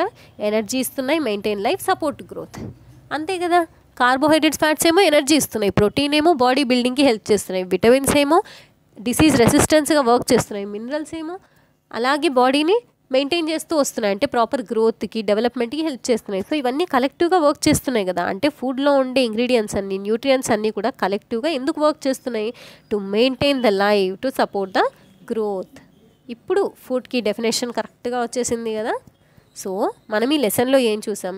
ఫుడ్ అంటే ఏంటి, ఫుడ్లో ఉన్న వేరియేషన్స్ ఏంటి, ఫుడ్లో ఉన్న కాంపోజిషన్స్ ఏంటి, ఆ కాంపోజిషన్లో మెయిన్ న్యూట్రియంట్స్ అంటే ఏంటి, ఫుడ్ యొక్క కాంపోజిషన్లో ఉండే మేజర్ కాంపోనెంట్స్ వాటిని న్యూట్రియంట్స్ అంటున్నాము. ఆ న్యూట్రియంట్స్ యొక్క క్లాసిఫికేషన్ని ఇక్కడ డీల్ చేసాము. అలాగే ఈ న్యూట్రియంట్స్ని ఎలా టెస్ట్ చేస్తాము అంటే మనం తీసుకున్న ఫుడ్లో ఈ న్యూట్రియంట్స్ అనేవి ఎలా ఉన్నాయి. ఇప్పుడు మీరు ఈ టెస్ట్లని ఇక్కడున్న ఫుడ్ సబ్స్టెన్సెస్ అన్నింటిపైన చేయొచ్చు. ఒక పొటాటో పైన మీరు అయోడిన్ టెస్టే కాదు, మీకు ఫస్ట్ పొటాటోని తీసుకున్నప్పుడు అందులో కార్బ్స్ ఉన్నాయో, ప్రోటీన్స్ ఉన్నాయో, ఫ్యాట్స్ ఉన్నాయో తెలియదు కదా. అప్పుడు మీరు సింపుల్గా ఏం చేయొచ్చు? పొటాటోతోనే అయోడిన్ టెస్ట్ చేయొచ్చు, ప్రోటీన్ టెస్ట్ చేయొచ్చు, as well as fat test కూడా చేయొచ్చు. మీకు ఏ టెస్ట్ రిజల్ట్స్ పాజిటివ్గా వస్తే మీరు ఆ ఫుడ్ సబ్స్టెన్స్లో ఆ పర్టికులర్ కాంపోనెంట్ ఉంది అని ఐడెంటిఫై చేయొచ్చు. ఇక్కడ ఉన్న అన్ని ఫుడ్ మెటీరియల్స్ పైన మీరు ఆ టెస్ట్లు చేయొచ్చు. అలాగే మనం ఇంకా ఏం చూసాం ఇక్కడ? A major nutrients, minor nutrients A sources నుంచి మనకు అవైలబుల్ ఉన్నాయి. కార్బోహైడ్రేట్స్ అయినా, ప్రోటీన్స్ అయినా, తర్వాత విటమిన్స్ అయినా కూడా. విటమిన్స్లో టైప్స్ ఏంటి అన్న విషయం మాట్లాడుకున్నాము. తర్వాత వాటి యొక్క సోర్సెస్ మాట్లాడుకున్నాము. తర్వాత మినరల్స్, వాటి యొక్క ఫంక్షన్స్ ఏంటి మాట్లాడుకున్నాము. వాటి యొక్క సోర్సెస్ ఏంటి మాట్లాడుకున్నాము. ఇవన్నీ కాకుండా రిచ్ అంటే మోర్ దెన్ వన్ కాంపనెంట్ మనం తీసుకున్న ఫుడ్లో ఉన్నప్పుడు దాన్ని ఎలా ఇండికేట్ చేయాలి అన్న విషయాన్ని కూడా ఇక్కడ డిస్కస్ చేసాము. రైస్ని ఎగ్జాంపుల్ తీసుకొని కార్బోహైడ్రేట్ రిచ్ సోర్స్ ఫుడ్ అని ఈ రకంగా డిస్కస్ చేస్తూ వచ్చాము. నెక్స్ట్ రుగేజెస్ గురించి మాట్లాడుకున్నాము, వాటర్ గురించి మాట్లాడుకున్నాము. ఆ తర్వాత ఈ ఫుడ్ ఐటమ్స్ అన్ని మేజర్, మైనర్, వాటర్, రుగేజ్ వీటన్నింటినీ కూడా ఏ ప్రపోర్షన్లో తీసుకోవాలి, ఏ ప్రపోర్షన్లో తీసుకుంటే దాన్ని బ్యాలెన్స్డ్ డైట్ అంటాము అన్న విషయాన్ని డిస్కస్ చేసాము. ఫుడ్ని తీసుకోవడమే కాదు, ఏ రకంగా కుక్ చేయాలి, ఏ రకంగా కుక్ చేసినప్పుడు మనకు అందులో ఉన్న న్యూట్రియంట్స్ కానీ, తర్వాత విటమిన్స్ కానీ, ఈ ఎక్స్ట్రా అమౌంట్ ఏదైతే ఫుడ్ ఇంగ్రీడియంట్స్ ఉన్నాయో అవన్నీ కూడా వాటి యొక్క న్యూట్రియంట్స్ని లాస్ అవ్వకుండా కన్జ్యూమ్ చేసుకుంటే మన బాడీకి అవి ఏ రకంగా హెల్ప్ అవుతున్నాయి, లేదంటే వాటిని రాంగ్ కుకింగ్ మెథడ్స్ యూజ్ చేసినప్పుడు ఏ రకంగా విటమిన్స్ మనం లాస్ చేస్తున్నాము. Not only vitamins, any kind of nutrient మనం ఎలా లాస్ చేస్తున్నాం అన్న విషయాన్ని కూడా ఇక్కడ తెలుసుకుందాం. అలాగే నెక్స్ట్ మనం ఫుడ్ మెటీరియల్ని ఎక్సెస్గా తీసుకున్నప్పుడు, any kind of food material, any kind of particular component ఎక్సెస్గా తీసుకున్నప్పుడు వచ్చే ఎఫెక్ట్స్ని కూడా చూసాము. అలాగే మనము డెఫిషియన్సీ అంటే మనం తీసుకున్న ఫుడ్లో కనుక ఎనీ కాంపోనెంట్, అది ప్రోటీన్ అయినా, కార్బోహైడ్రేట్ అయినా, ఫ్యాట్స్ అయినా, విటమిన్స్ అయినా, మినరల్స్ అయినా, అవి తక్కువగా తీసుకోవడం వల్ల ప్రొలాంగ్ పీరియడ్ దాని నుంచి వచ్చే ఎఫెక్ట్స్ ఏంటి అనేది తెలుసుకున్నాం. సో ఇవన్నీ మనం ఈ లెసన్లో డిస్కస్ చేసాం. ఫైనల్గా మనం చెప్పుకోవాల్సిన మాట ఏంటి? Good food, good life. Food తీసుకోవడం కాదు, ఫుడ్ని కరెక్ట్ ప్రపోర్షన్స్తో తీసుకున్నప్పుడు మాత్రమే మనకు ఆ ఫుడ్ అనేది ఒక మెడిసిన్లా వర్క్ చేస్తుంది. అదే ఫుడ్ని మనం ఒక రాంగ్ వేలో కన్జ్యూమ్ చేస్తే అదే ఫుడ్ మనకు ఒక పాయిజన్ లాగా వర్క్ చేస్తుంది. So good food can work as an ambrosia, అంటే మంచి ఫుడ్ మనకి ఎప్పుడు కూడా ఒక అమృతం లాగా పనిచేస్తుంది. అలాగే రాంగ్ ఫుడ్ అంటే ఎప్పుడైనా సరే ఫుడ్ని ఒక రాంగ్ ప్రపోర్షన్స్తో కనుక మనం కన్జ్యూమ్ చేసుకుంటే అప్పుడు అది మనకి ఎలా వర్క్ చేస్తుంది? It works as a slow poison. ఒక్కసారిగా చంపేయదు, కానీ it will gradually destroy your health. Finally it leads to the death. So పిల్లలు, ఇది మన లెసన్.